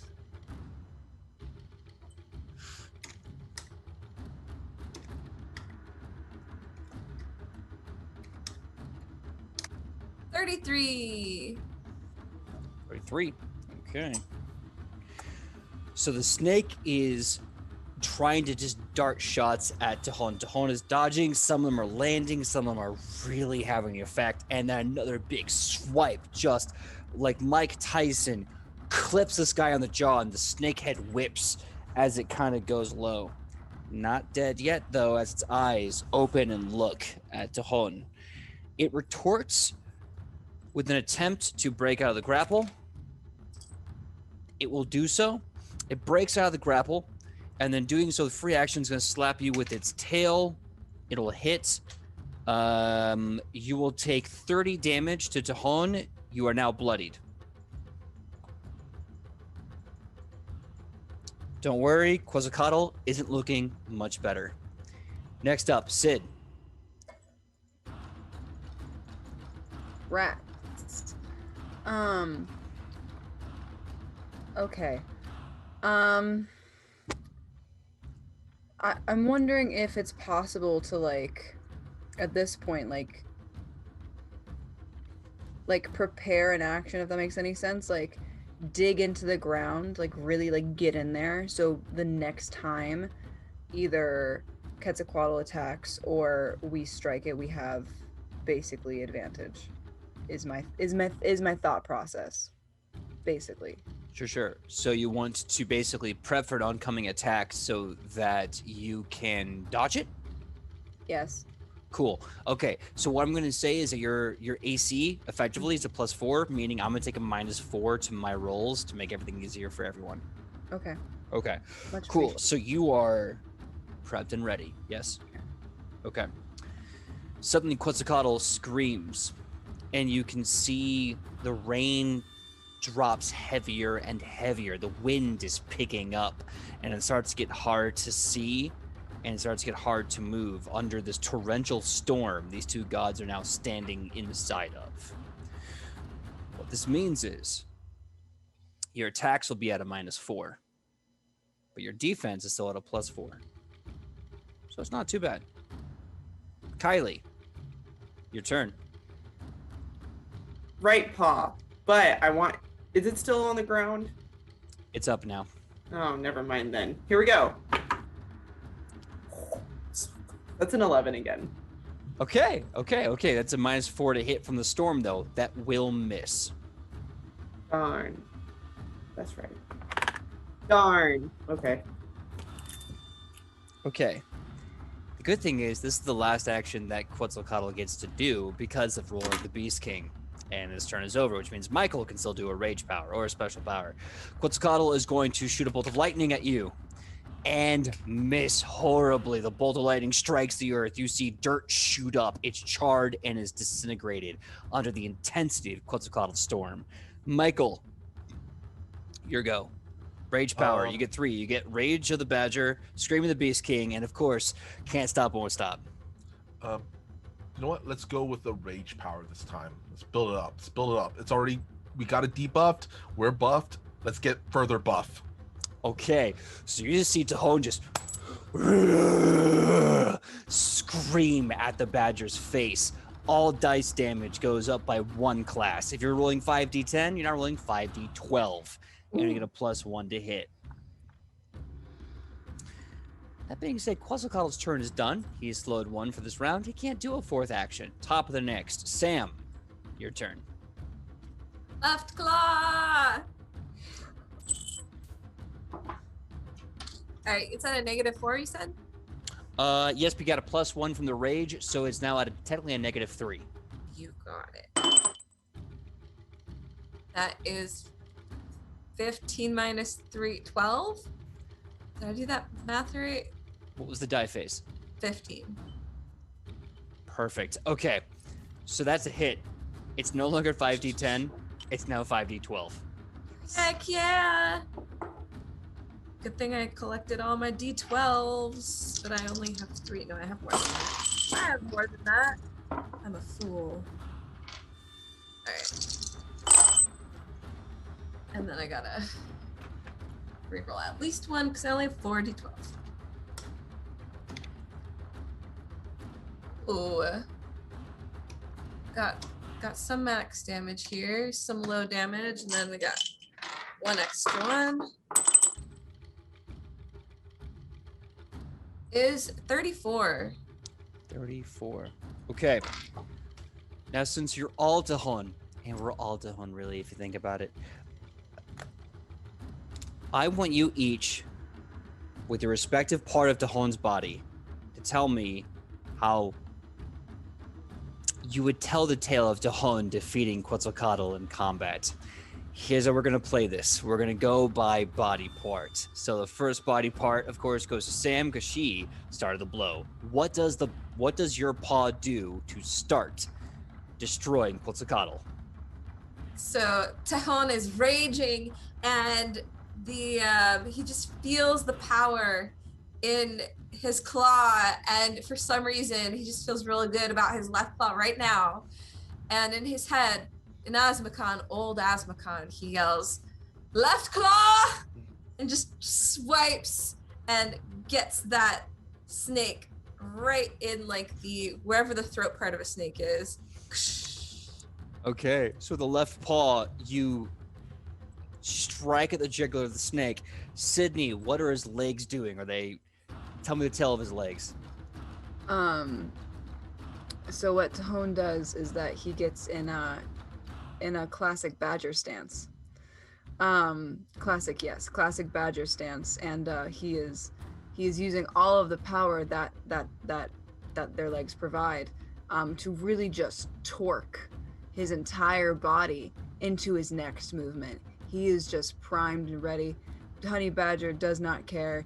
He don't take nothing from snakes. No snakes bad. And he's gonna chant, "Feet!" So the claw goes, and then the feet start moving with the body, almost like a choke slamming effort. Next up, Kylie, what is right paw doing?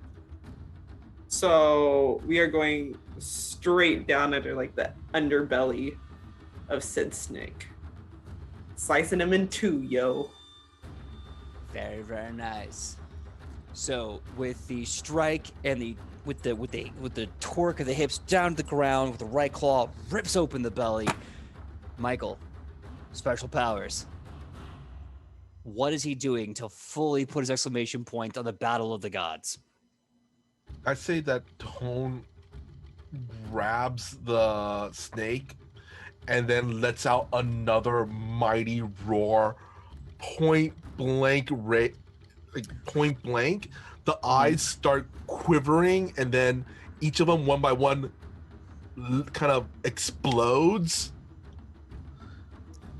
And all that, eye jelly and stuff is like running down the snake's face, and then he lets out one last final roar into the sky, kind of like signifying, "Yeah, I am the king of this jungle."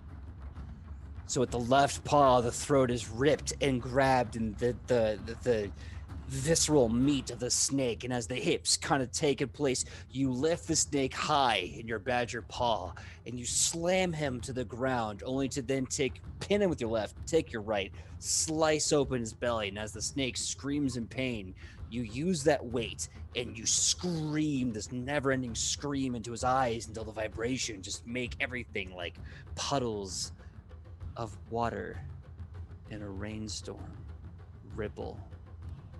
And as they ripple to a peaceful, empty pool, Tahone looks and screams to the canopy, the skies above, and the sixth age of man, as he has finally squelched the snake. Quetzalcoatl, with their wounds in their eyes, looks to Tahone and then turns into water, evaporates into air. And Tahone hears a voice he knows all too well, a voice that has scarred him for hundreds of years with fang and lightning. And it says, "I must go to southern Azmakan. My avatar guards the temple there. They need me more." And Quetzalcoatl flies. And as he flies, the storm fades. And just like every storm fades, a rainbow is in the midst of his passing. And Quetzalcoatl goes to South Azmakan because his avatar protects the temple of Lucha.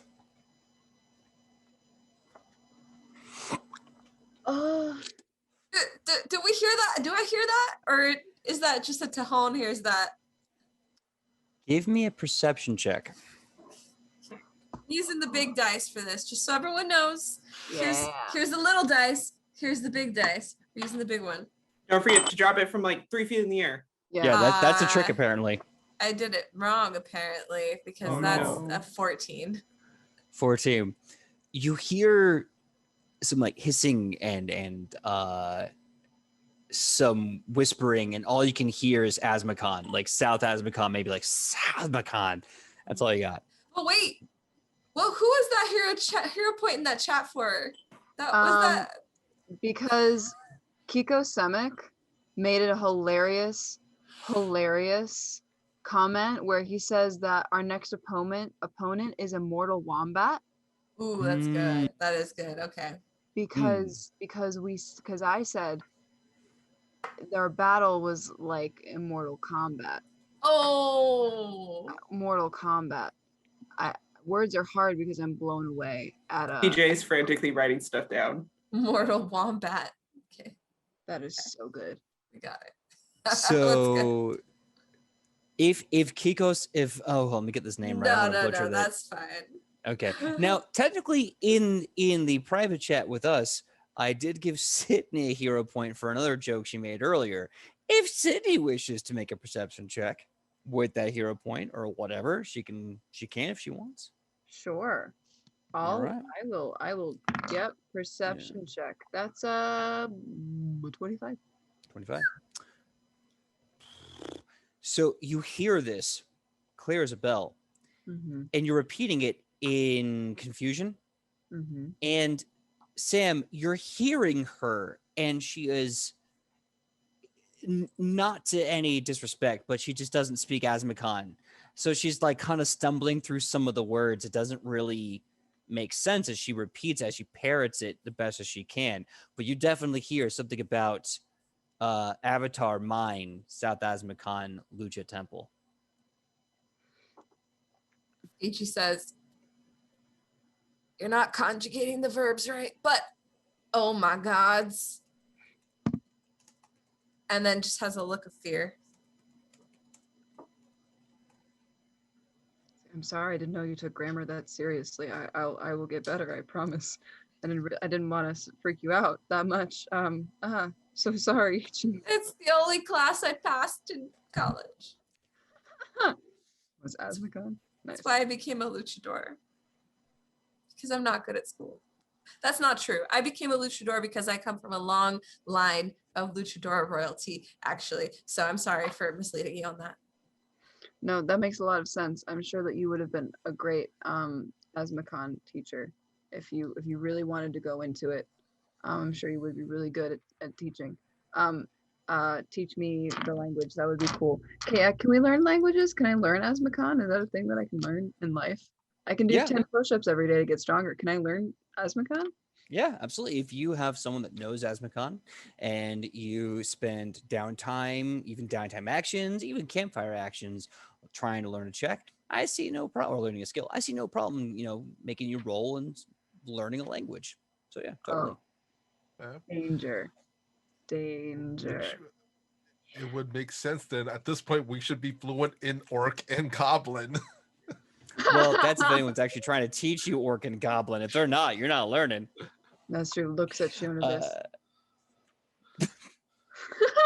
And then looks at Ichi. You have so many languages. Oh, we could teach them Sylvan though, Rufa. Look at that. Yeah. We're all in this together. Yeah, we could. We're learning. It'll be like a little school. It'll be like what do you call it? Oh God, Skillshare. It'll be Skillshare. Or we could call it Dangerous Jungle School that might kill us. That would be more accurate. True. Honestly. So, yeah, Sidney, what's the next thought? My next thought was, okay, so just to clarify, that was Quetzalcoatl that was going. The spirit of Quetzalcoatl was going to South Azmacon, right? Just to clarify. Yes. Okay. Ilona is going to check on Tahone and see if she can do anything to heal them because they did take a lot of damage and they're still bloodied, right? Yes. Okay. Ilona is going to do, I don't know, would healing help? Or like a medicine check? I don't know how good Ilona will be at healing a gigantic badger. Give me a religion check. Yay! Oh, that makes me so happy. Those are the best. I'm gonna do a Kylie. Okay, do it, Kylie. You're fine, Kylie. Pretty okay. It's pretty okay. It's not Okay. 20. It's pretty okay. All right. That is not 159. That's wrong. 24. I'm madam. Okay. You said it was 24? Yeah. You know that as Tahon comes back from the emerald curtain, just looking at the verdant curtain, just looking at you, he's just breathing heavily. You can see the sweat glistening on his fur. You can see the obvious scorch mark, ripped open, blood, and him just focused and heavy breathing. You start to look and you can see his body is slowly knitting back together. You know that as a god animal, he is either killed or he survives. The law of the jungle has room for nothing else. So by the laws of the jungle, this god, because he was not killed, will survive forever. But a nice little scar is now kind of on his chest. Did Shionibus tell anybody else that she saw an orc? She told Ichi. Okay. And that was it. And that was it. All right.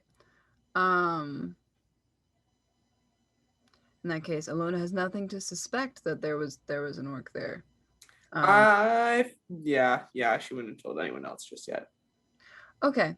In that case, I mean, after Tahone heals, I feel like now is a good time to like stop and Badger snuggles. Camp with Badger and snuggle with Badger, even though Badger is wet maybe smells like wet badger. Michael, do you want to say something? Question. So is the snake god body still there? It's gone. The whole Oh, body okay. turned to water and went into the sky and flew with the clouds. When you Darn. said that, I was literally gonna say to Rufo, I was like, sorry man, I can't eat that.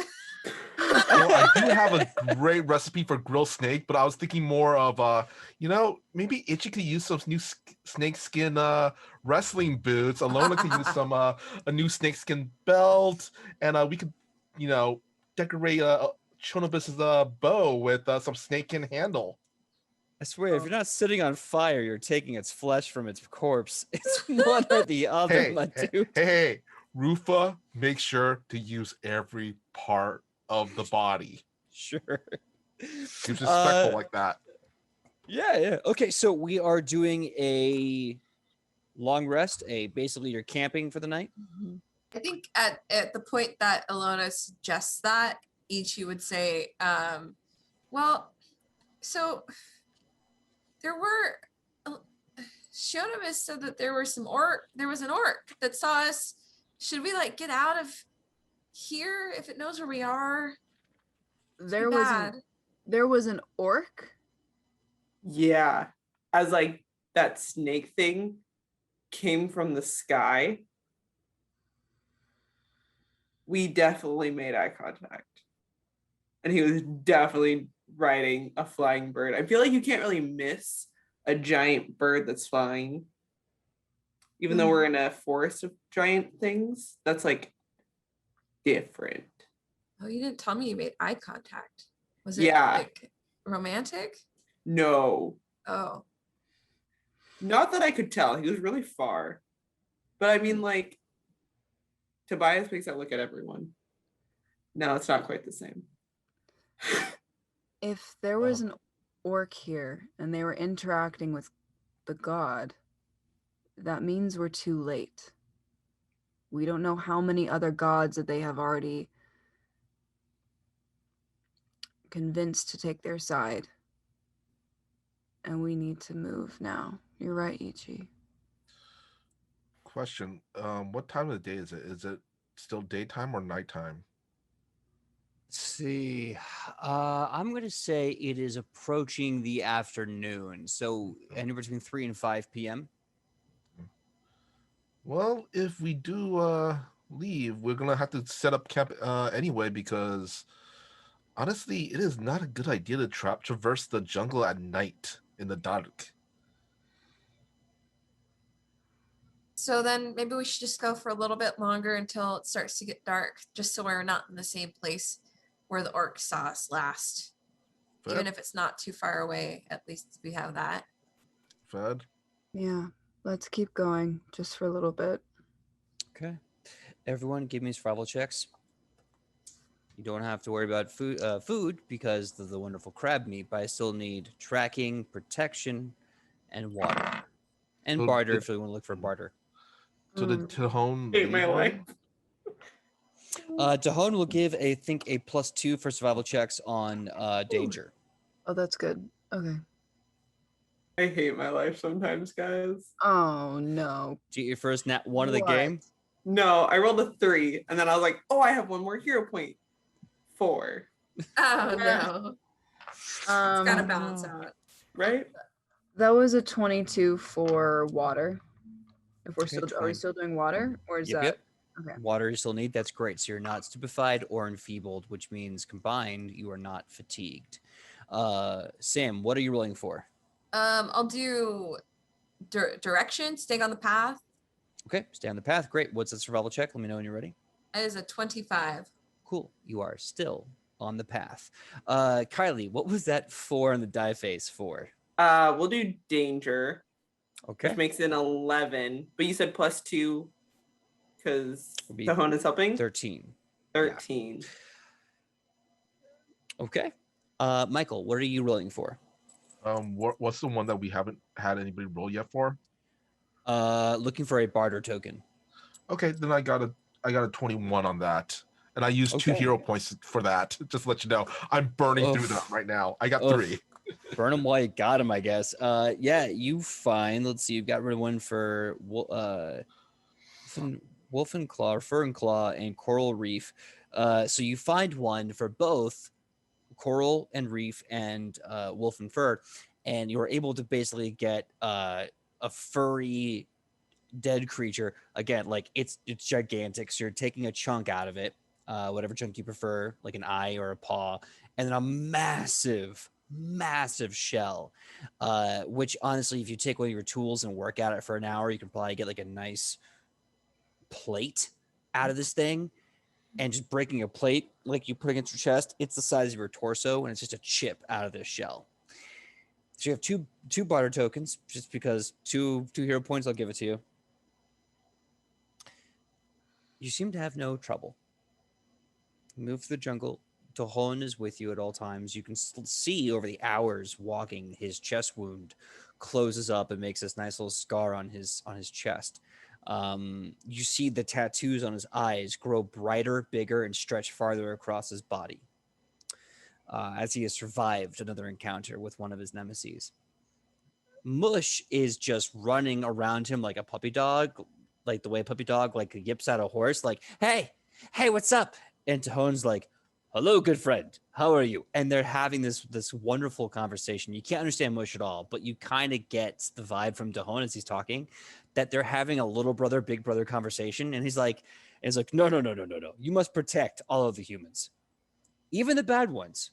I mean, if your gnome decides they are bad, listen to your gnome, but you must do your best. Our rage is only there to protect. And they're having this wonderful conversation. And Mush is just excited and so bristly, and so his tail's all full of life. Then nighttime comes. It's time to make camp. You find you have a nice little safe area.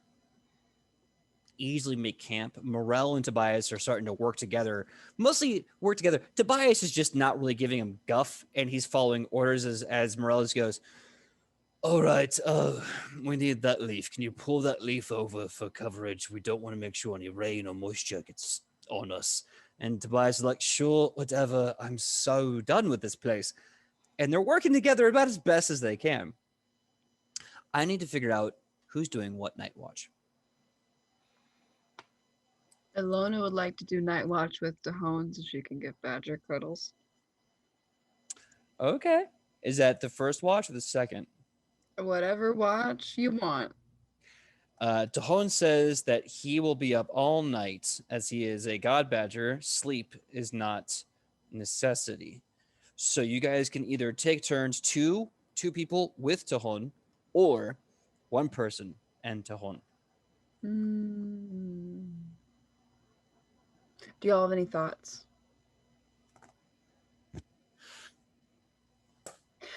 No. Okay. Ilona is gonna go first. She's gonna go first with Tohon. And it's probably gonna take a little minute to pray. The first shift. Who wants second shift?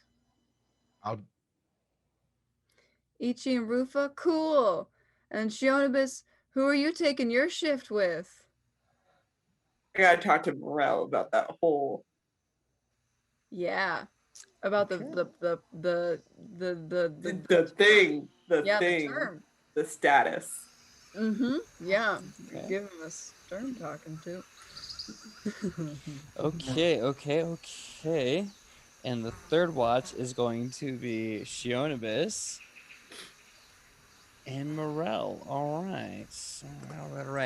So, the DC to beat is 20. I need you all to roll a 20, starting with Ilona. Perception check.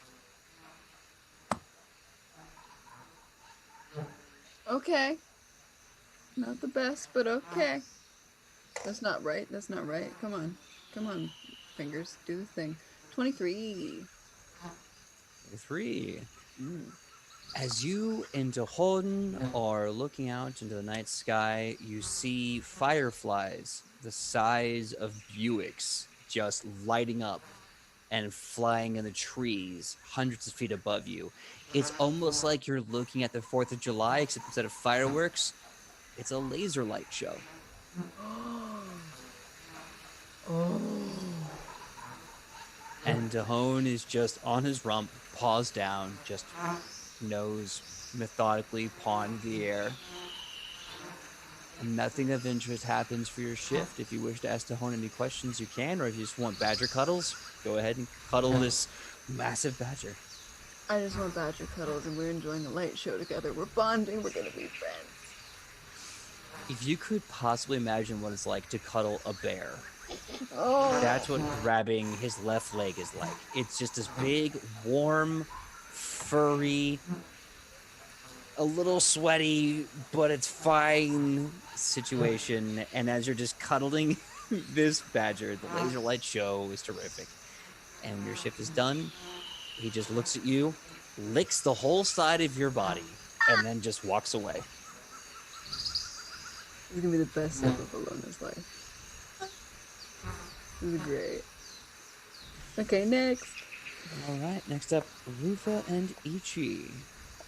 It's your turn. Give me a perception check to see if anything of interest happened on your shift. 17. 17. 25. 25. Before we get into this, does you guys have anything you need to ask each other, say, you want to role play? Yeah, as we're taking watch, Ichi will say to Rufa, "You make a good crab." Rufa's kind of like sitting there eating some fruits and some leafy greens to take care of that gout. It's like once again, still spite eating the jungle. The trick is the garlic, sauteing the garlic and the chilies just right, and a little bit of ginger. You know, and every once in a while though, he kind of flexes his hand, the hand where that symbol appeared on a while back. Like but making sure he kind of has the hand kind of covering like towards him so Itchy can't see. Does she notice that you're like moving it around at all? She could probably see that it's slightly unnatural the way he's kind of flexing his hand every once in a while. So, did you burn yourself cooking or something? Yes. It's a little burned, and Rufa's getting older, and perhaps it might be a little mild arthritis. The jungle is very humid, isn't it? Yeah, my ponytails have just been so poofy this entire time. Yes. Rufa cannot wait for us to finally get out of this jungle. He is done with the jungle. Beep! The jungle. Well, I could take a look. I'm not Alona, but like I could take a look at it for you and maybe use my duct tape. Oh, no. It's fine. It's just, like, as Rufa said, he is getting old. He is getting on in years, and it's fine. It's fine. Can I roll some kind of insight on Rufa? With that last, like, is that? If Rufa will allow, then Sure. Okay, roll a perception check, and it will be against his deception DC. What is your deception bonus? 9. 9. It to beat a 19. Okay, beat a 19, and I've got 16 on the die phase. You said perception? Yeah. Oh. It's 25. Yeah, sorry, that beats it by a lot. It's not a critical success, but she for sure can sense something's up, and you're kind of deflecting. Ichi's just gonna be like, well, take it easy, okay? This jungle can make you crazy. True. You know what? Rufa cannot wait until this whole mess with the green blood and all this and that is all done with. Maybe Rufa will take a vacation. Maybe a trip back to Glassette. Have you ever been to Glassette, Itchy? It is very nice, very fine place. I don't know. I just want to go somewhere where there's a good cup of coffee again. Oh, you should try the the espressos and glacette. Oh, you will not find a better cup of blue. It's a little biscotti. It's just a little almond cookie. Ooh, and we make it fresh. Oh, so good. And they put real slivers of almonds that very thin, but ooh, so flavorful. Then I just imagine fade to black as Rufa and Ichi talk about food for the rest of the shift. I was just about to say I could totally see that happening, and nothing of interest happens other than a wonderful conversation where you're making mental notes. It's like in those Telltale games where it's like, you will remember this. You will remember that Rufa was deflecting. But a wonderful conversation about coffee was still had. Next up, Shionibus and Morel. Really quickly, I'd like to have you make a perception check.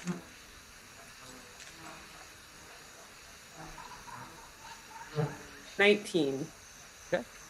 So you sit down at your locations, and Morel is just kind of like, gonna do my guard today. Yep. Doing guard duty. You will always sing when you do guard. No. No, not as I have it. No.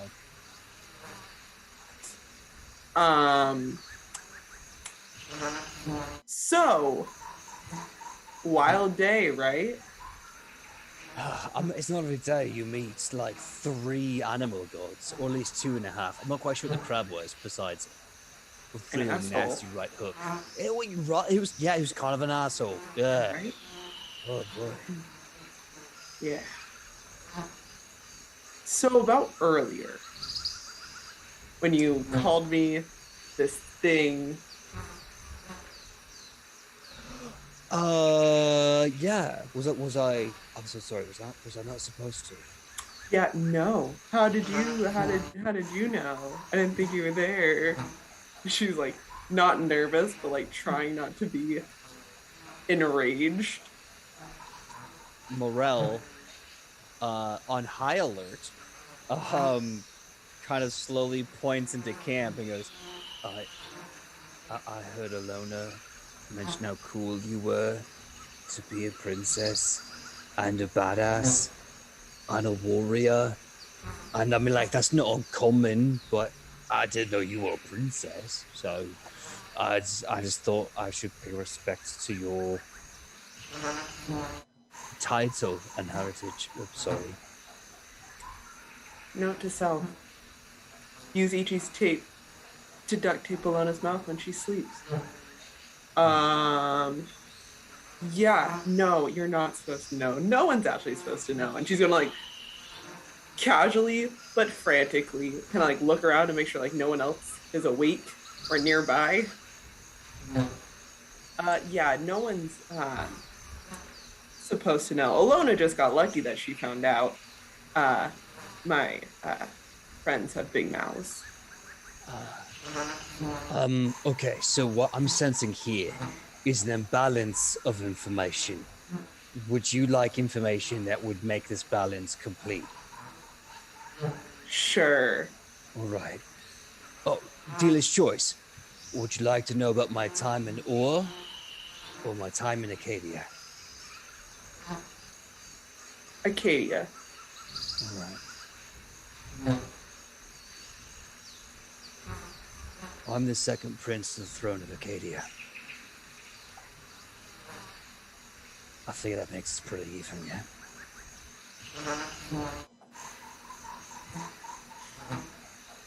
So, I mean, royalty to royalty. Yeah. Your country's lovely, from what I've seen at times. You know what, I have to be completely honest with you, Shionibus, that actually really means a lot to hear someone say that. I always believe it in my heart to be true, and hearing it resonate from someone else, no, I appreciate that, thank you.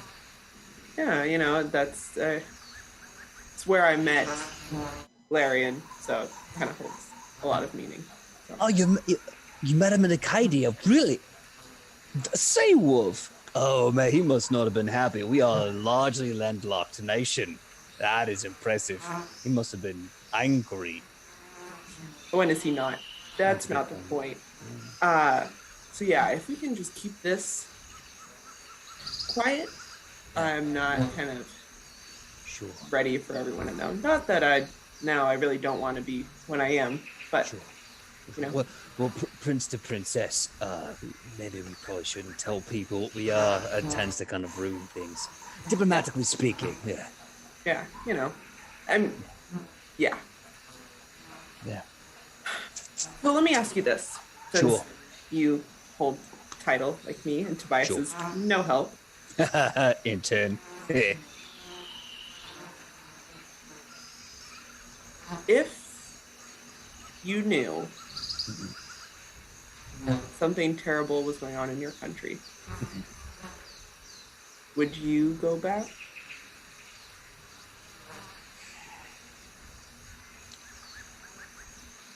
That's another secret of my past I really can't talk about.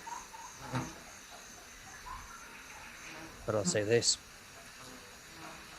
It's about who you are, yeah? I've thrown myself in the front line on every battle of every person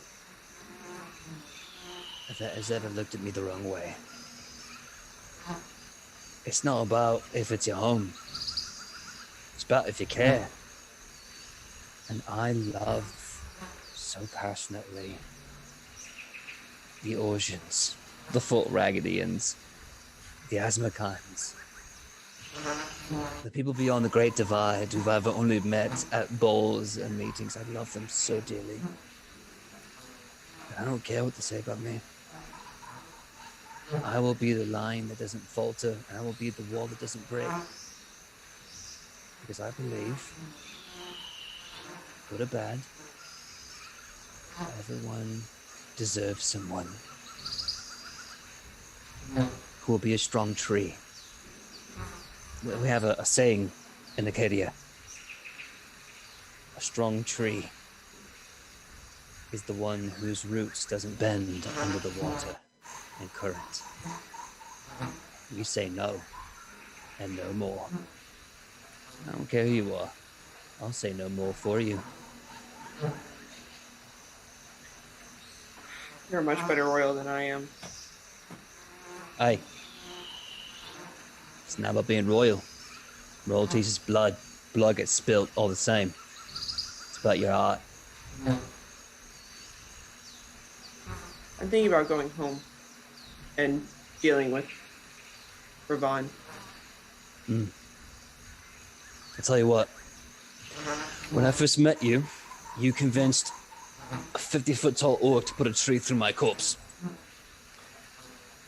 And I haven't let that down because you know why? I think it's bloody hilarious. And It was, right? I mean, it sucked. Let's be real. It freaking hurt. But it's how I Yeah. learned to trust you. It's how I learned to trust you, mate. If you're going back to fight Ravon, you've earned my trust. And I pray I've earned yours at this point. So we'll do it together. You won't be alone. And this is the moment that I learned to trust you. And like warrior handshake. Oh, like the forearm on Yep. the... Oh, yeah, Yep. yeah.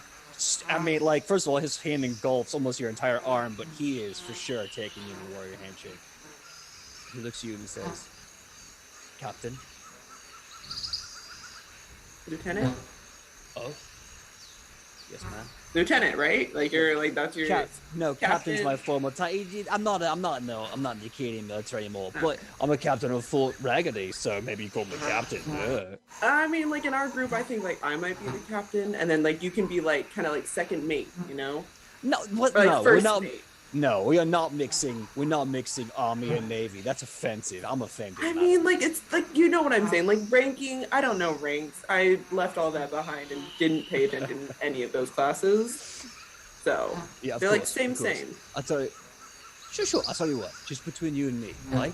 We will never call each other prince or princess ever again. What we will say is, captain. I can get behind that. Yeah, yeah. Oh, well then, it's a pleasure talking to you, captain. And you, Morel. Best name I heard all day. As you finish your conversation, you suddenly sense a presence in the shadows. And coming up, you see one eye in the darkness looking directly at your entire torso. And as it just kind of winks and pulls back, you see a bat, larger than a barrack. This bat just looks at you with its one good eye as it says, "Hello. I wish to speak with you about something very important. But I only have the night to speak. By sunrise, I will have your answer. Do I have your ears?" Yeah. Then allow me to introduce myself. I am the god of bats. But as Makan calls me, Kamazotz. And that is where we are ending today's episode of Edge of Legend. I'm pretty sure Sidney could smell it the minute it happened. Kamazotz, the god of bats, of darkness, and death, has now entreated to Morel and Shionibus and a sleeping party for parlay. So that look forward to that on the next episode of Edge of Legend. But while we say goodbye, let us do some exit tros and everything else. Starting, of course, with Mr. Michael Powell. Tell them who you are and where they can find you on that sweet, sweet internet. All right. As Rufa is asleep in his little bedroll, he's muttering in sleep. You just hear, beep, the jungle. But anyway, I'm Michael Powell, and you can find me all over the internet on my social media, which is at Mr. Kapow. That's MRKAPAO. And also you can find me on my Facebook page, which is facebook.com/Michael Powell Does Stuff, because I do a lot of stuff like my YouTube channel, Fantastic Tales of Adventure. And also, I believe Thursdays, I am on a show called Toyzilla Live on the Toyzilla Network at 6 p.m. Pacific Standard Time. And this week, right after it, is the end of season 1 of Purgatory Cafe on live action roleplay. And I got a really awesome surprise announcement to make on that show. So be sure to tune in on that. Very nice. Looking forward to it. Cannot wait. Sidney Rubino, please tell us who you are, where we can find you on that sweet, sweet internet. Oh, hi. My name is Sidney Rubino. You can find me all over the internet at my name, which is Sidney Rubino. It's an I, not a Y. Most people don't know that because, well, I don't know. Anyway, I have a YouTube channel where every Tuesday I post stories of me reading American folklore or fairy tales, and then we delve into why those stories are important and what we should take away from them. So if you like being read to and you like stories that you might not necessarily have heard before, you can come over to my YouTube. It's literally just my name, and I post every Tuesday, except this past Tuesday, because I went camping and there were trees. But yeah, find me. I like people and reading.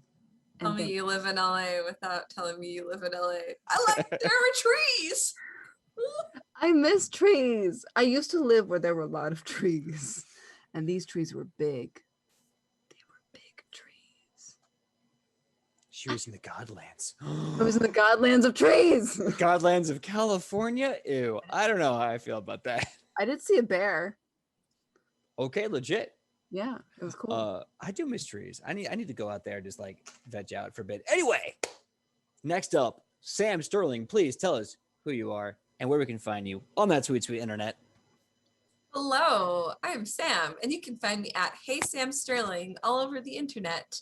If you're not doing anything tomorrow night, please come watch us over on Life Action Roleplay for that finale of Purgatory Cafe.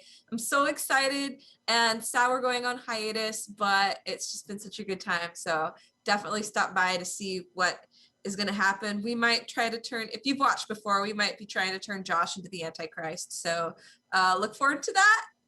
Yeah. Yeah. Other than that, I hope you have a wonderful night. It was so great hanging out with y'all.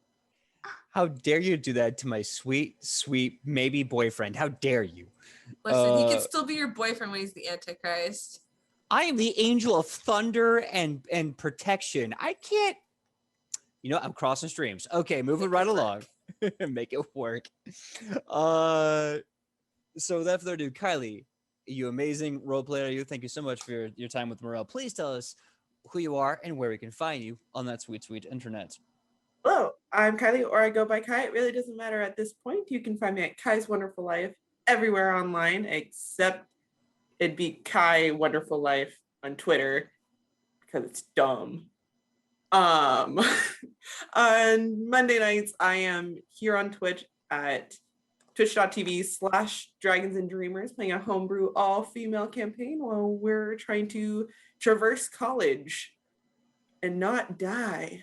On Sunday mornings at 8 a.m. Pacific Standard Time here on Twitch at twitch.tv/Asgard D&D Adventures, I play another homebrew campaign with a gunslinger who is full of sass, who is trying to also not die with a party who's far more chaotic than she is.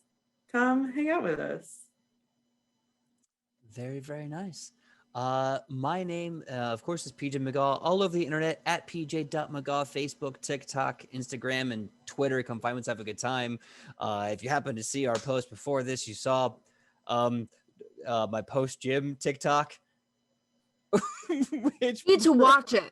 Everyone needs to watch it. And if you don't know what that ending thing means, look it up. I have to appreciate Sidney 1,000% for going over that and having like a what moment. It was amazing. Anyway, when I'm not here with my amazing friends, you can find me on Tuesday with Michael, of course, doing At the Table, 3:30 to 5:30 p.m. We're trying to decide what our next crazy deep dive on classes is going to be. Fighter, wizard, you name it. We're going to do it. We're going to spend way too long talking about it. This Saturday, I think we have episode 6 of Poison Tulips. So come tune in 1 p.m. to 3 p.m. Saturday at twitch.tv/Gilding Light for episode 6, I think, of 8. So we're almost wrapped up with all this bard chaos. Totally forgot. It's gonna be insane. I don't know. Last week we went to the Underdark and it was gentrified, and there was basically a boba shop that we had to fight pudding monsters. We had to fight pudding monsters, and the pudding monsters were where they got the boba from for the boba shops. And then before that, there was coffee revolutions and no underwear, because underwear was the flag of the revolution. And I won basically Miss Congeniality. It's it's great. Insane ride. Come check it out if you haven't. And you don't even need to watch past episodes, because just every episode's just a rollicking good time. It's a banana split. You don't know what the hell ice cream's gonna get in there. Anyway, it's gonna be a treat no matter what. And there is a potential for a few of us to be guest starring on a fun special one-shot in June with your friend and ours, Waffle and Maple Syrup. So look forward to that. More details as we get close, but should be around the starting of June as we play good old-fashioned cowboys. And I still have no idea what I'm going to play. We have many more announcements to come, especially as we reach our 1-year anniversary. And before I close, I just want to let all my players know I've done the math. You're all level 4. Yes! Hey, that's right. You legends in the chat. The legends themselves have finally broken level 3, and they're now level 4. It's been 84 years. Yeah. Last time I saw level 3 start, I was just a boy. So we're gonna have to have some sort of like hangout session with pizza and beer and figure out what it means to be level 4, as well as all the fun things that you have unlocked along the way. And yes, Sidney? Can do that in person now. Yes, we can. At least those who are fully vaxxed, we can hang out, pizza, beer, level up, and just hang out. But that's not for the show. That's just for us, I guess. In the meantime, all of you in the chat, you absolute legends, we love you. Thank you so much for tuning in. Thank you so much for sticking around. We hope you loved today's insane episode. And we'll see thank you, soon. Nemo. And thank you, Nemo. Yes, thank you so much. And Joe, we can't wait to have you. But also Nemo, we are so excited that we get to have you. So thank you guys both so much. And we are going to be rating next I already have the name prepped and ready to chat. There we go. We are going to be rating the Adventure Archive. Until then, everyone, we'll see you next week when the legends are level 4. And we'll see you same nat time, same nat channel here for Edge of Legend. And rating in 3, 2, 1.